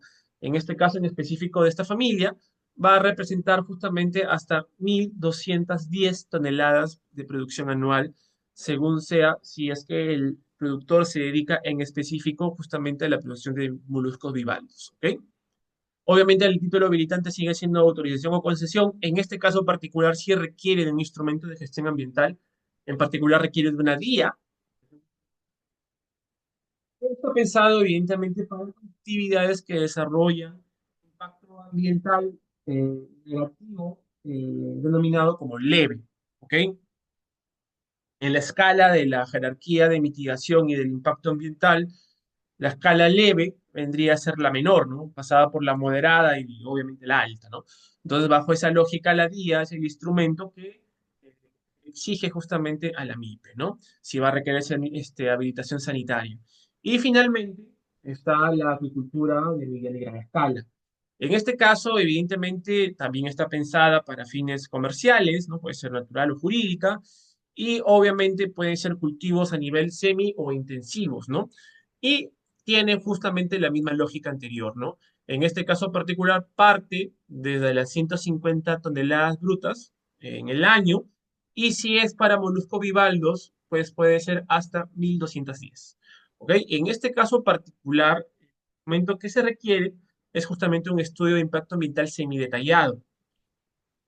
Las implicancias de esto es bastante interesante porque, por un lado, en el caso, por ejemplo, de la AMIPE, la declaración de impacto ambiental que genere un impacto leve, solamente va a requerir, en este caso, de la presentación, que corresponde como tal, ¿no? De lo que es la DIA. Si es que no hay un TDR específico, va a requerir justamente de la presentación de lo que es, en este caso, la evaluación preliminar, y que en este caso, el famoso EVAP, y si obviamente la aprobación del EVAP corresponde, se convierte automáticamente en una DIA, ¿no?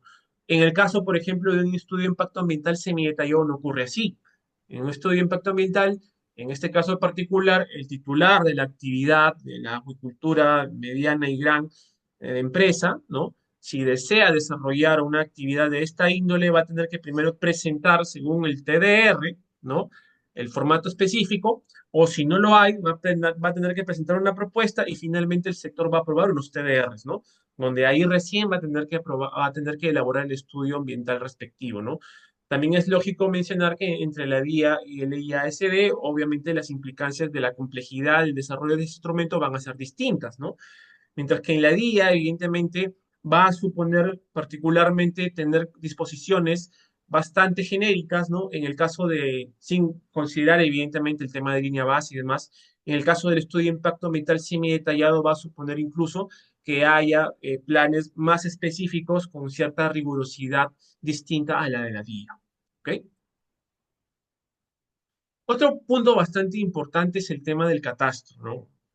El nombre lo indica, el catastro lo que intenta justamente es mapear las zonas en donde pueden ser otorgados estos derechos, ¿ok?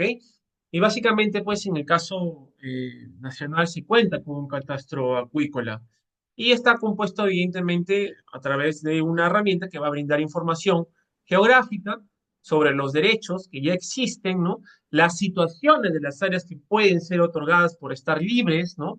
Los recursos hídricos que van a ser evaluados, ¿no?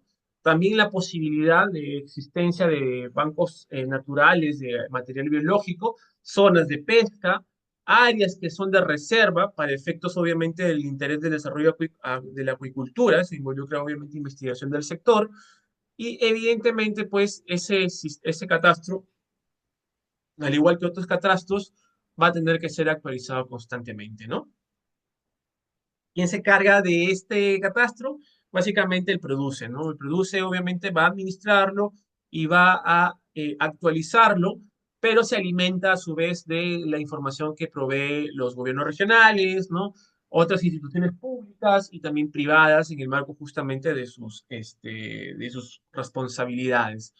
Y en esa lógica, pues el catastro sigue siendo uno de los aspectos bastante importantes para saber cómo acceder a una zona libre y si es de interés del particular, desarrollar en una zona particular. Ok, ustedes pueden ver ahí justamente el acceso al catastro, también ustedes lo pueden acceder desde la página web, ¿no? Básicamente acceden a Google, ponen catastro acuícola y básicamente pues acceden a esta herramienta y pueden ver los distintos derechos otorgados, las zonas libres y demás, ¿ok? Como ustedes están viendo ahí. Bien. Ahora, ¿cómo accedo entonces? Ya sé las categorías, ya sé los principios que son aplicables, ya sé las instituciones, ¿cómo accedo obviamente al recurso? Y como he mencionado, pues depende de esto del acceso a los títulos habilitantes, ¿ok? En particular existen dos, ¿ok? El acceso a la actividad acuícola va a requerir o de una autorización o de una concesión. Según sea el caso, también va a requerir, ¿no?, de la aprobación de un instrumento de gestión ambiental para que esto suceda, ¿ok? En el caso particular, ¿no? La concesión involucra el acceso al recurso acuícola en terrenos o áreas de dominio público, ¿no? Es decir, estamos hablando de el título habilitante por excelencia si yo deseo desarrollar una actividad en zona de dominio público, ¿no? Por ejemplo, en mares, en lagos y demás, ¿ok? En esa lógica yo puedo acceder a una concesión. El produce se encarga de otorgar esa concesión a nivel justamente de la bueno, de la mediana y gran acuicultura y obviamente el gobierno regional hace lo propio en la acuicultura de recursos limitados y en la acuicultura pequeña, de pequeña escala. ¿Ok? Y en el caso, obviamente, de la autorización, ¿no? En un símil parecido a lo que ocurre en otros sectores como el forestal, bueno, pues se va a dar en tanto y en cuanto obviamente la actividad se desee desarrollar en terrenos de dominio privado no estatales, ¿no? Por ejemplo, yo tengo un terreno en una zona continental y yo deseo desarrollar en el terreno una piscigranja, ¿no? Entonces, evidentemente, si ese terreno es comunal, privado y demás, voy a tener que acceder a través justamente de una autorización. ¿Ok? Pero si por el contrario yo quiero desarrollar una actividad en el mar, ¿no? En el agua, como por ejemplo en este caso particular un río, un lago, al ser justamente dominio público, ¿no? Tener esa categoría, pues obviamente la situación va a accederse a través de una concesión. ¿Ok? Ahora, depende también evidentemente como toda actividad, eh, si esa actividad va a generar alguna afectación a pueblos indígenas originarios, va a tener que también suponer una consulta previa, ¿no? Como mencionado, esto va a estar sobre todo categorizado por aquellas grandes actividades que se intenten desarrollar y que pueden afectar a pueblos originarios, ¿no? Ojo, recordemos que para efectos de consulta previa, la afectación no necesariamente puede ser negativa, también puede ser positiva, ¿no? La afectación involucra una variabilidad de un escenario a razón de una nueva variable que se ha generado, ¿no? En este caso, un proyecto, ¿no? Entonces, supone justamente el tema de la consulta previa si es que así corresponde. ¿Ok? Ahora, para la determinación justamente de la categoría, ¿no? Va a ser declarada en interés justamente en su solicitud de reserva de área para el caso de la concesión o al momento justamente de solicitar la autorización. Un tema bastante importante que es relevante también mencionar es que el acceso al recurso puede ser justamente a solicitud de parte o por concurso público según sea el caso. ¿Ok? Bien, por ejemplo, acá tenemos una serie de actividades, o mejor dicho, procedimientos para el acceso al recurso, ¿no? Tenemos, por ejemplo, el tema del otorgamiento o renovación de concesión para el desarrollo de la actividad acuícola, ¿no? Básicamente involucra en este caso, en específico, el tema de arena, ¿no? Y se puede dar justamente en tierras de dominio privado, ¿no? Del Estado, de aguas marinas o continentales, y busca obviamente pues cubrir esto que hemos mencionado, ¿no? El acceso a este derecho tiene una duración hasta 30 años, ¿ok? Existe evidentemente cada sector, ¿no? Ha aprobado una serie de procedimientos comunes que les son aplicables tanto al sector, en este caso el sector de la producción, como a los gobiernos regionales. Bajo esa línea, entonces, pues existe en este caso una serie de requisitos que están planteados en esas disposiciones, pero también evidentemente están así dados en la misma Ley General de Acuicultura, ¿no? Pero en las disposiciones justamente de los procedimientos comunes se puede generar a mayor detalle los plazos, ¿no? Los requisitos específicos, como ustedes están viendo, ¿no? Los formatos que se requiere, entre otros, ¿ok? Entonces, en base a ello, ¿qué se requiere para acceder, por ejemplo, a una actividad como el AREL? Primero, tener este formato 3 que básicamente lo plantea el reglamento y para el otorgamiento de una concesión o una renovación del mismo, tiene que venir acompañado de un proyecto a nivel de convenio de conservación, inversión y producción acuícola, que básicamente es el instrumento que va a suscribir, ¿no? En este caso con el Estado, donde se va a supeditar a disposiciones y obligaciones particulares, ¿no? Y en este caso también, pues, involucra el otorgamiento de indicar el número de formulación de reserva del área vigente. ¿Ok? Bajo, el, bajo, esa, bajo esa línea, pues, teniendo en consideración que estamos hablando de un título habilitante que, de acuerdo a la misma ley, supone un derecho real, la concesión tiene naturaleza del mismo y puede ser tanto transferido a terceros o hasta incluso, no, bueno, a terceros a favor de una compra-venta, según sea el caso, o hasta incluso una sucesión hereditaria, ¿no? Pero esto va a suponer en primer término un conocimiento del sector y obviamente, pues, ¿no? La suposición de que en este caso particular exista, pues, en este caso particular en específico, ¿no? Una fecha de corte, por así decirlo, de los compromisos que va a venir a ser cumplidos por el nuevo titular de la actividad, ¿no?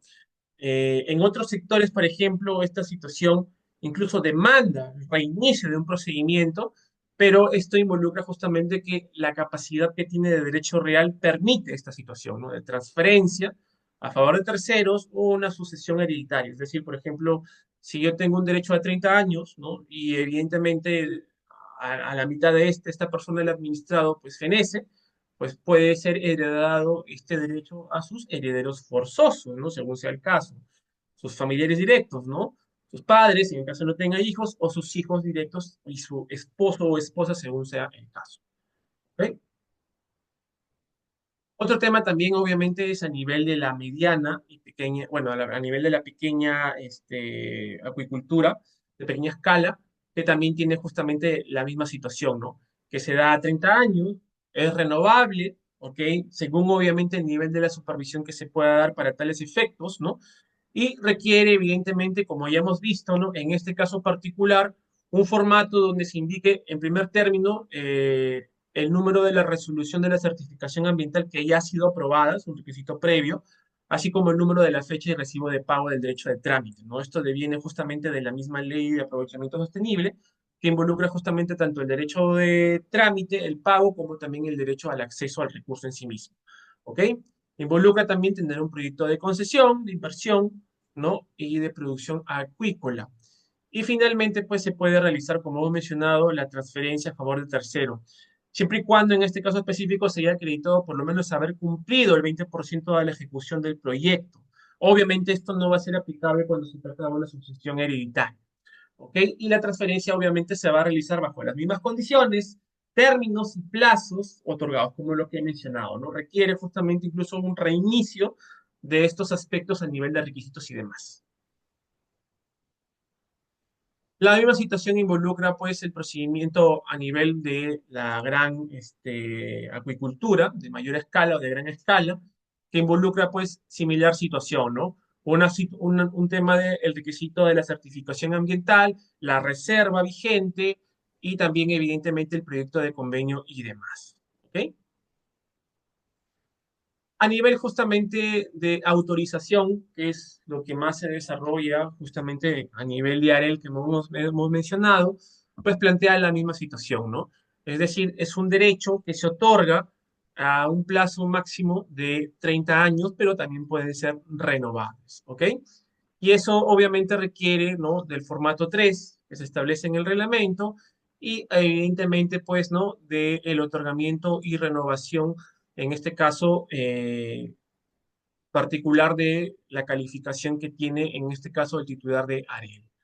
¿Ok? Misma situación ocurre con el tema de lo que es, obviamente, el tema de la autorización para la pequeña, pequeña escala de la acuicultura, ¿no? La MIPE, y bajo ello pues involucra lo mismo que hemos mencionado, ¿no? La resolución de certificación ambiental, ¿no? En este caso particular, si estamos hablando de periodos privados al ser autorización, involucra también pues evidentemente acreditar en este caso, ¿no?, el área donde se va a desarrollar.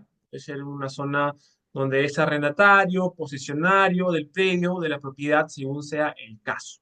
¿Ok? Si es evidentemente también comunidad, también dependerá justamente de las facultades, bueno, primero, obviamente, del territorio comunal y de las facultades otorgadas a la persona que ha sido delegada justamente para el desarrollo de esta actividad en sí misma.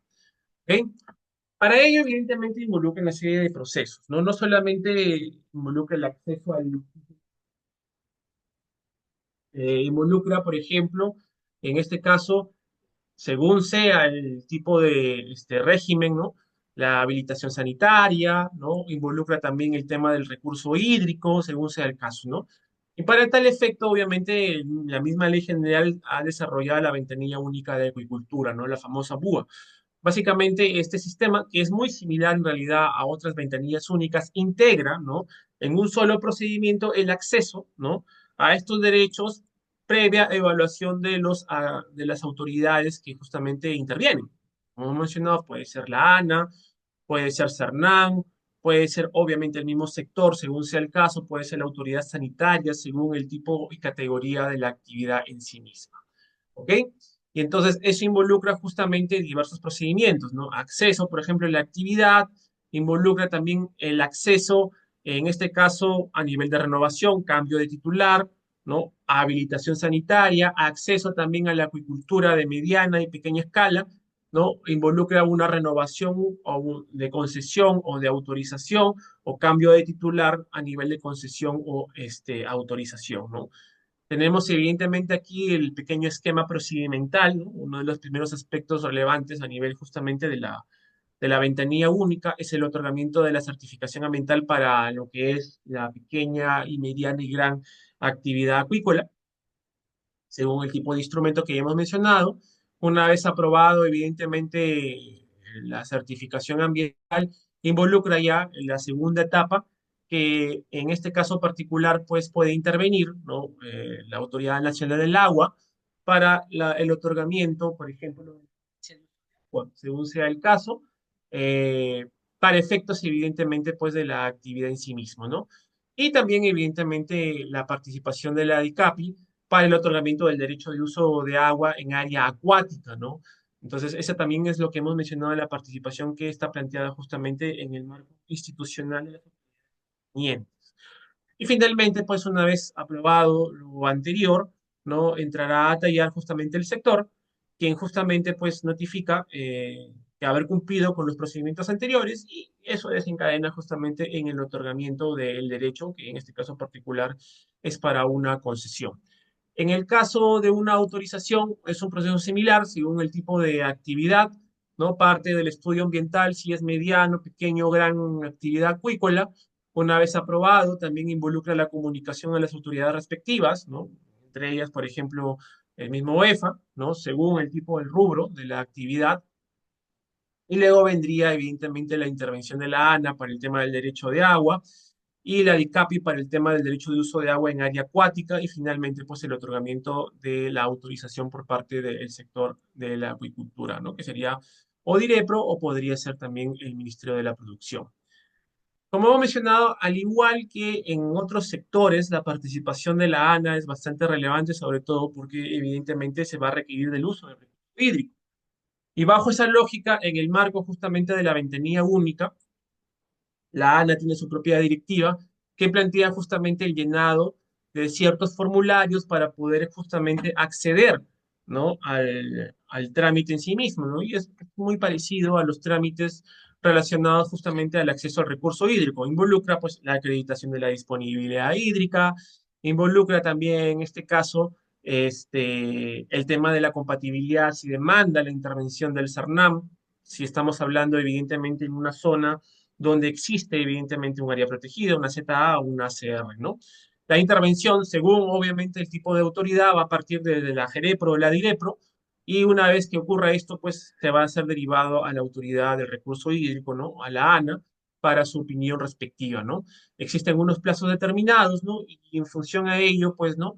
Se puede otorgar si se cumple con los plazos, bueno, se cumple con los requisitos TUPA respectivos, ¿no? Y sobre todo los formularios que se deben llenar eh, si se cumple con ello, evidentemente, pues se otorga el derecho a nivel de recurso hídrico. Me parece que los formularios los tenemos acá. Bueno, me parecía que los tenía, pero creo que no los he puesto. Bueno, ahora, existen otros trámites, ¿no? Que también son importantes tener en consideración. Por ejemplo, está el tema de las reservas de áreas habilitadas para concesión. En este caso, involucra la reserva en sí mismo, ¿no? Es un espacio que de manera temporal, de manera exclusiva, intransferible y excluyente, se va a desarrollar sobre un recurso hídrico continental, ¿no? A efectos, evidentemente, de que se pueda en este caso, efectuar para efectos de una obtención de una futura concesión. Como hemos visto en el trámite, es un requisito también que se desarrolla, sobre todo para el caso de AGEMIPE y AMIPE, ¿no? Como tal.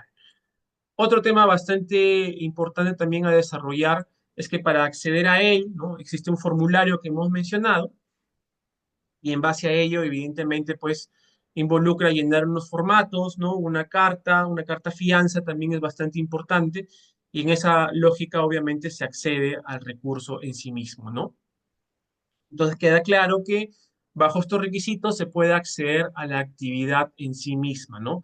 Ahora, como hemos mencionado, un tema bastante relevante es el tema de los accesos a los derechos del recurso hídrico. ¿Ok? Según sea el caso, por ejemplo, si se desea otorgar una licencia, va a otorgar justamente en este caso una dotación de agua expresa a nivel de metros cúbicos. Recordemos que en el recurso hídrico que se otorga a nivel de derecho es un recurso que establece una capacidad máxima de metros cúbicos de manera anual, pero segmentada por mes, ¿no? De acuerdo, evidentemente, a la variabilidad hídrica que se desarrolla en una cuenca en específico, ¿no? Y en esa lógica involucra justamente establecer disposiciones específicas para el acceso al recurso hídrico como tal, ¿no? Como hemos mencionado, existen disposiciones para el tema del acceso a la ventanilla, que en realidad sigue la misma lógica del acceso al recurso hídrico que involucra con lo que hemos mencionado, la disponibilidad hídrica y demás, ¿no? Eso que supone además, supone que adicionalmente a la supervisión que realiza o debe realizar el sector y la supervisión que realiza OEFA, según el tipo de categoría, la Autoridad Nacional del Agua también está supeditada para realizar justamente la supervisión correspondiente, ¿no? Eso supone primero la acreditación de que el titular que está desarrollando una actividad del sector acuícola cuente con el permiso para, obviamente, utilizar el recurso hídrico y según el tipo de actividad, evidentemente, pues, cumpla con el derecho que ha sido otorgado, ¿no? Entonces, justamente ahí está en el tema de la acreditación, la autorización de aprovechamiento para obras, ¿no? Es para el caso, evidentemente, ya de la infraestructura y, bueno, en el caso de la licencia, ¿no? Y el permiso como tal, ¿no? Aquí está justamente lo que les decía, ¿no? El formato que se exige, ¿no? Y evidentemente el llenado del mismo, ¿no? Aquí tienen los formatos y básicamente, pues, a grandes rasgos podemos decir que esta es una de las actividades básicamente que se acreditan, ¿no? Para poder desarrollar la actividad, ¿no? Y a ello también se le añade justamente el tema de la ejecución de obras por aprovechamiento hídrico, ¿no? Que involucra justamente, ¿no? Que en este caso ya es gratuito, que ya inicia justamente la ejecución del proyecto como tal, ¿no? Bueno, entonces, básicamente ese sería, ¿no? A grandes rasgos, el marco normativo del sector acuícola, ¿no? Como les he mencionado, habría que complementar a nivel justamente de regulación ambiental y regulación, obviamente, basada en las disposiciones que también plantea otras autoridades como Sanipes, entre otros. ¿Ok? Muy bien, a ver, vamos a atender sus consultas. A ver, mm, dice, ¿consideraría usted repoblamiento como parte de la acuicultura? Sí, en efecto, estimado César Mogollón, la acuicultura tiene dentro de las actividades el poblamiento y el repoblamiento, ¿no? Y entonces en ese caso forma parte justamente de esta disposición para poder justamente desarrollar la actividad y que se supedita justamente la misma. ¿Ok? A ver, ¿qué más? Mm,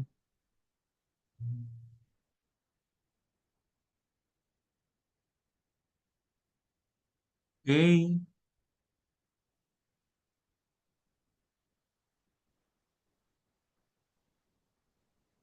Dice, ¿por qué la acuicultura no despega en el Perú como en otros países de Sudamérica? Bueno, como hemos mencionado, ¿no? Esto deviene en realidad de diversos factores y han sido ciertamente identificados en lo que es la nueva política nacional de acuicultura.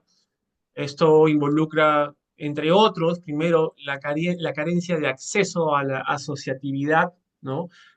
Ya hemos mencionado que queda claro que, en primer término, es mucho más difícil acceder a este tipo de actividades. Si yo soy una persona natural, tengo poca capacidad de inversión y evidentemente el poco acceso, en este caso particular, de fomento que otorga el sector para financiamiento y demás. Aunque evidentemente, como hemos mencionado, a lo largo, evidentemente, de los últimos años, se está fomentando justamente la asociatividad a nivel de la acuicultura con recursos limitados, ¿no? A tal punto incluso que en algunos casos específicos, ¿no? Ya se deviene la posibilidad de hacer justamente la asociatividad como un aspecto bastante relevante para poder acceder a la actividad acuícola en sí misma. ¿Ok? A esto también obviamente se le añade el poco desarrollo a nivel de investigación científica que puede generarse justamente por la posibilidad de nuevos recursos como tales, ¿no? Y hemos mencionado, por ejemplo, lo que ocurre en países como España, pero eso, por cierto, ¿no? El tema de la investigación del pulpo, eh, es una inversión privada. Es más, ni siquiera es de capitales españoles, ¿no? Si mal no recuerdo, creo que son británicos y norteamericanos, pero que por las facilidades que ha dado el Estado español, sobre todo en las Islas de Canarias, ¿no? Se han desarrollado justamente unas instalaciones piloto para poder justamente investigar el comportamiento del pulpo y poder justamente luego ver si es posible y es factible poder producirlo a gran escala y obviamente fomentar, en este caso, una nueva alternativa, ¿no? De este tipo de especies que son altamente consumidas. Entonces, ese tipo de envergaduras a nivel país, ¿no? Obviamente no se han generado, no se han dado.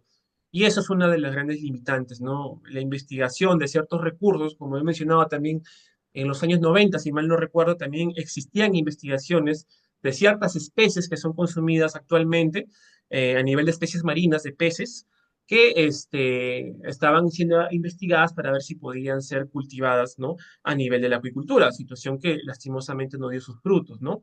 Pero evidentemente eso no quita de que haya más especies que puedan ser necesarias, ¿no? O posibles de ser justamente desarrolladas a nivel de la industria acuícola, ¿no?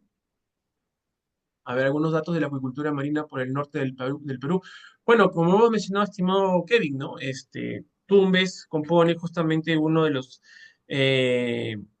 aspectos bastante relevantes a nivel de la maricultura, ¿no? Sobre todo a nivel de moluscos, mariscos, entre otros, bueno, moluscos en general, pero también va de la mano también con el tema de lo que corresponde en específico también aún, ¿no? La existente industria artesanal, ¿no? Sobre tema de moluscos en sí mismo, que obviamente también afecta a la biodiversidad de la zona, ¿no? Incluso en la zona de manglares se está fomentando un proyecto de ACR de área de conservación regional para justamente eh, generar una mayor sostenibilidad del acceso al recurso que se gestiona en la zona, ¿ok? El área es muy limitada en concesión, más esa autorización en terreno privado. Sí, en efecto, ¿no? Como hemos mencionado, es debido justamente a la propia característica que tiene en el caso de la naturaleza económica de nuestro país. La mayoría justamente de la actividad acuícola de recursos limitados se suele concentrar justamente en el ámbito privado a nivel de terrenos de particulares, ¿ok? De 1 hectárea hasta 10 toneladas brutas de concha de abanico, ¿ok? Buenas noches. ¿Cuál es la diferencia entre permiso y licencia de agua? Bueno, en este caso, concretamente la licencia otorga en este caso, eh, ¿cómo decirlo? Una mayor temporalidad, ¿ok? Para el tema del uso del recurso. Mientras que el permiso, por su parte, si mal no recuerdo, tiene un periodo máximo de 2 años que puede ser renovado, ¿no? Es excepcional y en este caso, pues generalmente se solía establecer a nivel de permiso con una renovación hasta que, bueno, hubo un cambio normativo y ciertamente pues la licencia se entiende que es el acceso al recurso por excelencia. ¿Ok? Dice, para el caso de entidades opinantes, el tiempo puede exceder el contemplado de la normativa. Bueno, conociendo, estimada Indira, conociendo evidentemente cómo es el caso de, de la permisología, a pesar de que han habido cambios, ¿no? El año pasado incluso hubo cambios a nivel de la legislación ambiental para supeditar a los opinantes, ¿no?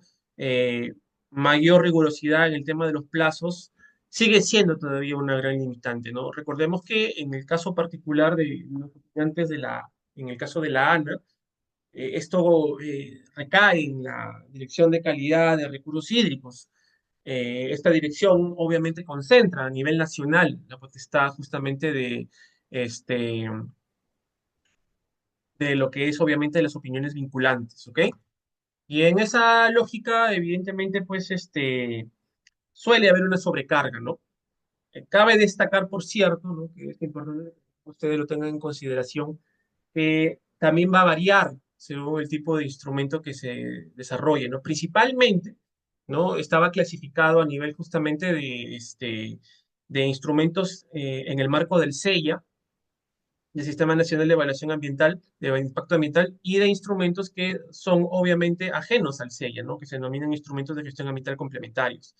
Según eso, obviamente, y también dentro del mismo iba a cambiar según la complejidad, ¿no?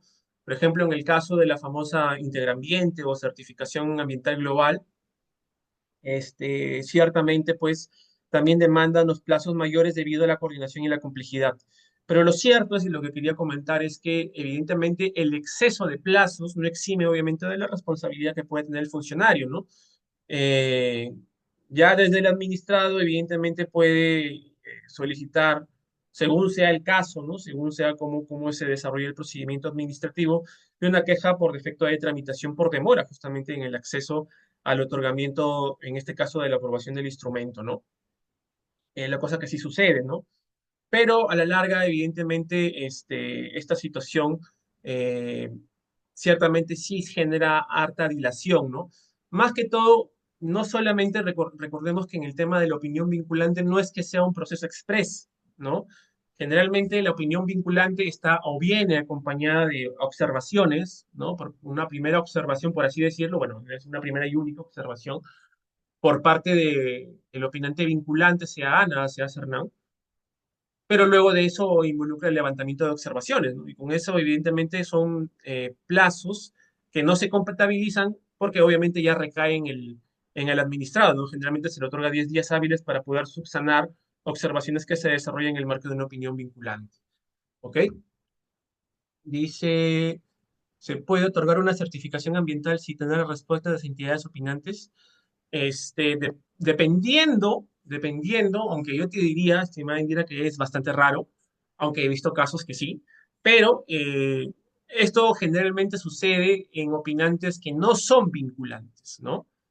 Por ejemplo, no sé, bueno, si bien es cierto, hay proyectos de ley que quieren desarrollar como vinculante al sector cultura, ¿entiendes? El Ministerio de Cultura, por lo pronto aún no lo es.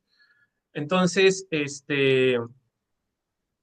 bajo esa lógica, Es importante considerar que la misma, la misma autoridad certificadora tiene la potestad justamente de prescindir de estas opiniones, ¿no? Y justamente en eso se ha centrado el cambio normativo, ¿no? Incluso también estaba ya presente en algunas regulaciones sectoriales ambientales, ¿no? Que involucra justamente la capacidad que tiene la autoridad certificadora de prescindir debidamente sustentado, ¿no? Una opinión vinculante, ¿no? Ya sea en este caso por exceso de tiempo y demás, según sea el caso, ¿no? Pero esto es para los no vinculantes. Para los vinculantes, Hernán y Ana, supondría, si la autoridad certificadora prescinde de estas opiniones vinculantes, supondría, pues, en este caso incluso una afectación a los requisitos de validez del acto administrativo, ¿no? Si se logra aprobar el instrumento de gestión ambiental prescindiendo de la opinión de la ANA o de Cernam, potencialmente podría devenir en una nulidad. Y con ello, obviamente, de responsabilidad administrativa de los quienes aprobaron tal acto administrativo, ¿no? Situación que obviamente no se presenta, pero sí he visto en el caso, obviamente, este, de opinantes no vinculantes, ¿no? Sobre todo cuando la opinión es no trascendente, ¿no? He visto, por ejemplo, en ciertos sectores, ¿no? Que son de índole económica, obviamente en el marco justamente de la actividad acuícola u otras, pues tienen una relevancia menor, ¿ok? Muy bien. Estoy por pedir, por recibir 2 hectáreas en abril de 2004 y en diciembre ICAPI me dio permiso, pero el Gore Lima mucho se demora en dar el último paso, ya para empezar. Y son 10 hectáreas, me imagino cuánto se demora. Sí, como hemos mencionado, si tú estás cumpliendo y si en efecto, en este caso, involucra de manera particular dentro de todos los requisitos de tu lado, ¿no? Y estamos justamente en el marco de un proceso de oficio se denomina de la autoridad. Lo que debería suceder en este caso particular es justamente la posibilidad de iniciar una queja por defecto de tramitación debido justamente al exceso de plazo, ¿no? Ahí el desencadenante van a ser dos cosas, pues, ¿no? La autoridad va a tener 3 días para resolver tu queja. Y si en esos 3 días, obviamente, no se logra, en este caso, resolver tu procedimiento, pues ciertamente va a haber responsabilidad administrativa para los funcionarios que tienen cargo tu procedimiento, ¿no?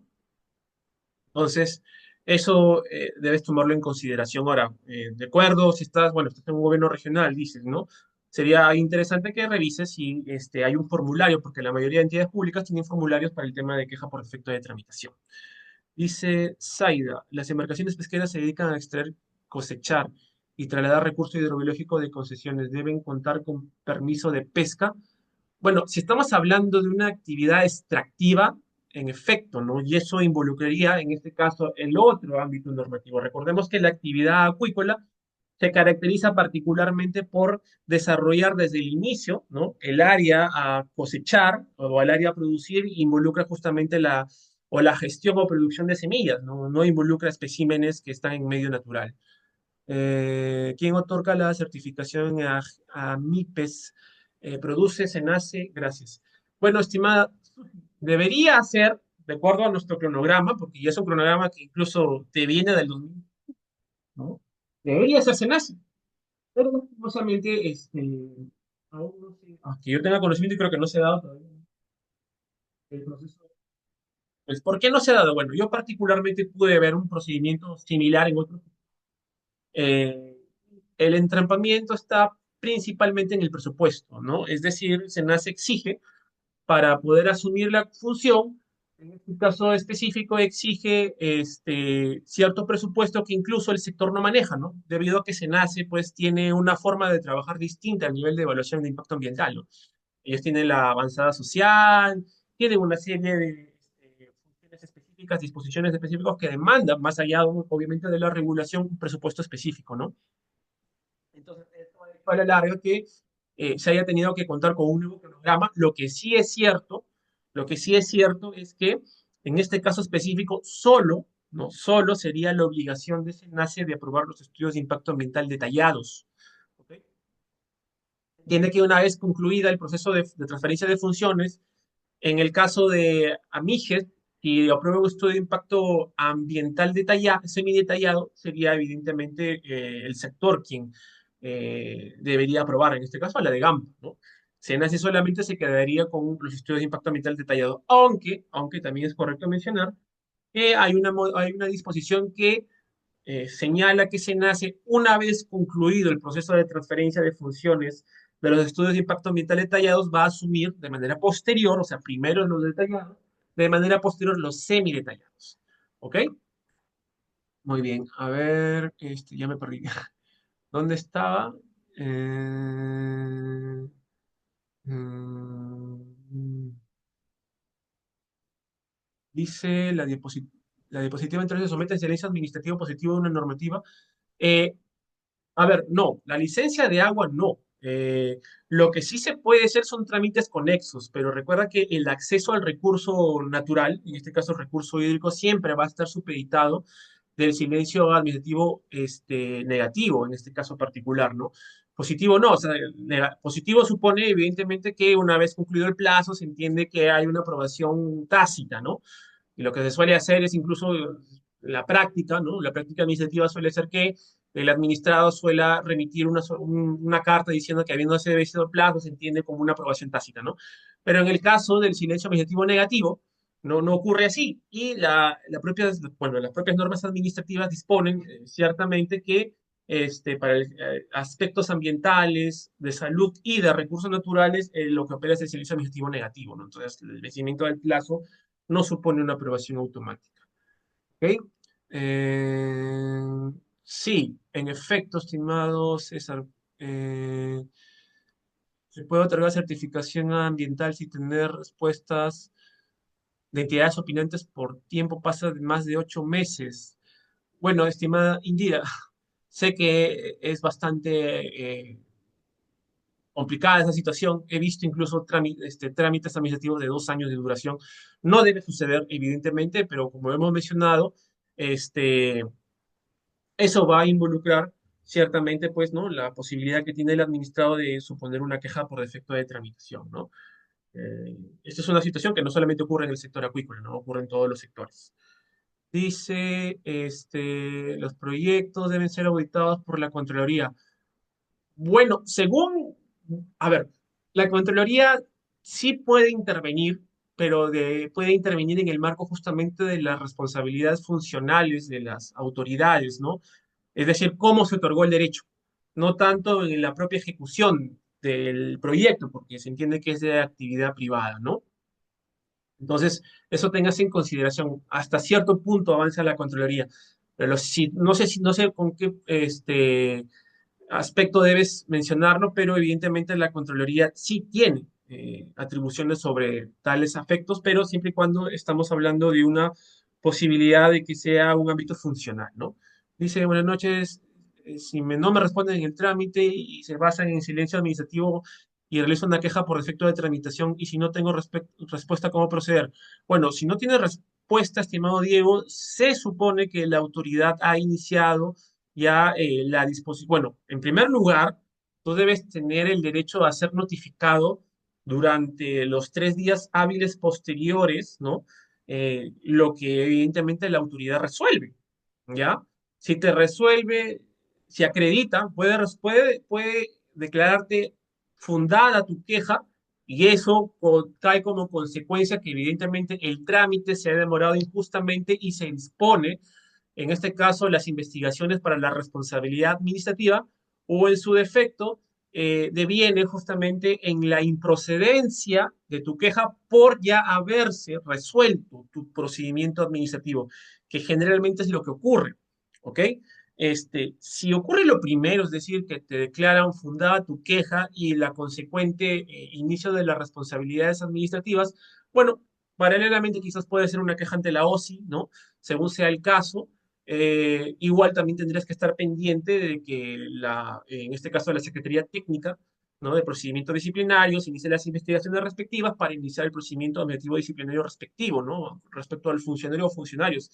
Es difícil que ocurra porque evidentemente pues ningún funcionario desea que pues, se le sancione, ¿no?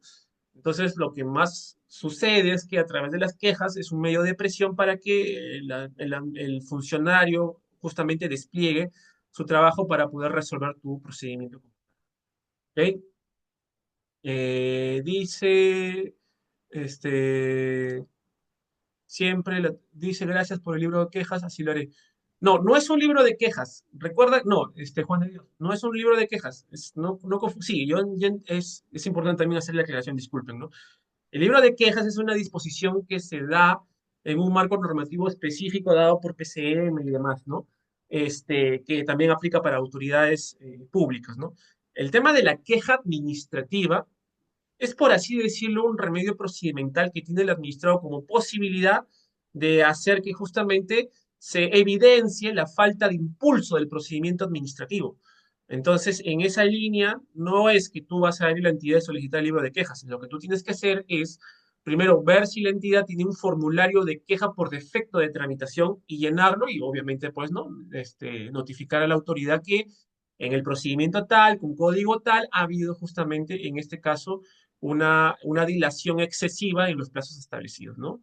Dice, la siembra de trucha de ríos, lagos, ¿existe alguna regulación que obligue antes de la siembra a verificar el impacto ambiental que generan especies nativas? A ver, el impacto ambiental que genera especies nativas. Si te refieres a la línea base, evidentemente sí. Va a ser parte de tu proyecto, ¿no? O sea, cuando tú hagas, por ejemplo, si tú haces una actividad de mediana o gran escala, vas a requerir un estudio ambiental. En esa línea, entonces, uno de los aspectos iniciales para poder desarrollar el estudio ambiental es la línea base, que es justamente verificar lo que ocurre en el medio, ¿no? Los componentes bióticos, abióticos y demás. Entonces, en esa línea, bueno, no lo vas a hacer tú, sino lo va a hacer la consultora específica, que va a tener que tener a su vez la acreditación ante el sector, ¿no? En este caso su sector acuicultura y pesca, para poder justamente iniciar la elaboración del estudio ambiental y va a tener que elaborar la línea base, ¿no? Y la línea base evidentemente va a estar abarcada un poco más del área de influencia sobre los aspectos y los componentes que se desarrollan porque va a ser vital para luego hacer la comparación con el impacto ambiental que tú vas a generar, ¿ok? A ver, dice la informalidad en el sector acuícola es altísima. Creo que la dificultad de desarrollo, la burocracia, la corrupción. Bueno, sí, no dista de cualquier otro sector esas problemáticas como tal. Dice, por qué hay tan poca acuicultura en el Perú? El tema de procedimientos administrativos hace que poco atractivo. Existe, como he mencionado, existen esfuerzos por parte del Estado a través de la ventanilla única de justamente generar ciertamente cierta celeridad en el desarrollo de los procedimientos administrativos, pero también es importante mencionar que existen ciertas fallas en la regulación administrativa en sí misma, ¿no? Por ejemplo, en el año 2014, si no mal no recuerdo, se quiso establecer un modelo de centralización de una autoridad de todos los trámites, que supuestamente iba a recaer, por lo menos a nivel inicial, en SENACE, ¿no? SENACE se supone que iba a seguir la metodología, o mejor dicho, el esquema normativo de Colombia. En Colombia está la Autoridad Nacional de Licencias Ambientales, la ANLA. La ANLA concentra dentro de sus atribuciones la capacidad de, en un solo trámite administrativo, evaluar el tema de la afectación hídrica, evaluar el tema de impacto ambiental, evaluar el tema de otros trámites si es que así lo corresponda.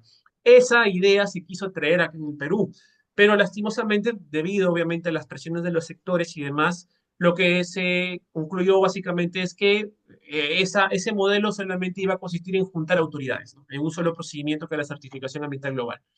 Esa situación es lo que justamente ha dado que se esperaba en el 2014, ¿no? Es decir, reducir los plazos, reducir todo ese tiempo. Ahora se nace en el marco justamente de la certificación global, es básicamente un coordinador de la ANA, un coordinador de otras autoridades y demás, ¿no? Entonces, esos son los fallos de la regulación que, pues, obviamente no van a ser supeditados o van a ser resueltos con generar mayor presión al funcionario, ¿no? Sino que tiene que justamente, por lo menos, agilizarse a nivel normativo esos trámites, aunque va a ser difícil teniendo en consideración nuestro actual esquema regulatorio, ¿no? Tenemos todavía a una ANA, a un SANIPES, ¿no? A un Ministerio de la Producción o gobierno regional, según sea el caso, que tienen, pues, competencias específicas sobre ese tema, ¿no? Muy bien. Entonces, agradezco su tiempo a todos ustedes, ¿no? Ya nos hemos excedido el plazo. La siguiente sesión vamos a ahondar un poco más en la regulación ambiental, creo que ha sido de bastante interés por parte de ustedes. Y también vamos a ver el tema de las obligaciones generales para el sector, obviamente, de la acuicultura y la pesca. ¿Ok? Así que nada, yo agradezco su tiempo y bueno, nos estamos viendo pues en la siguiente sesión. Muy buenas noches y hasta luego. Gracias.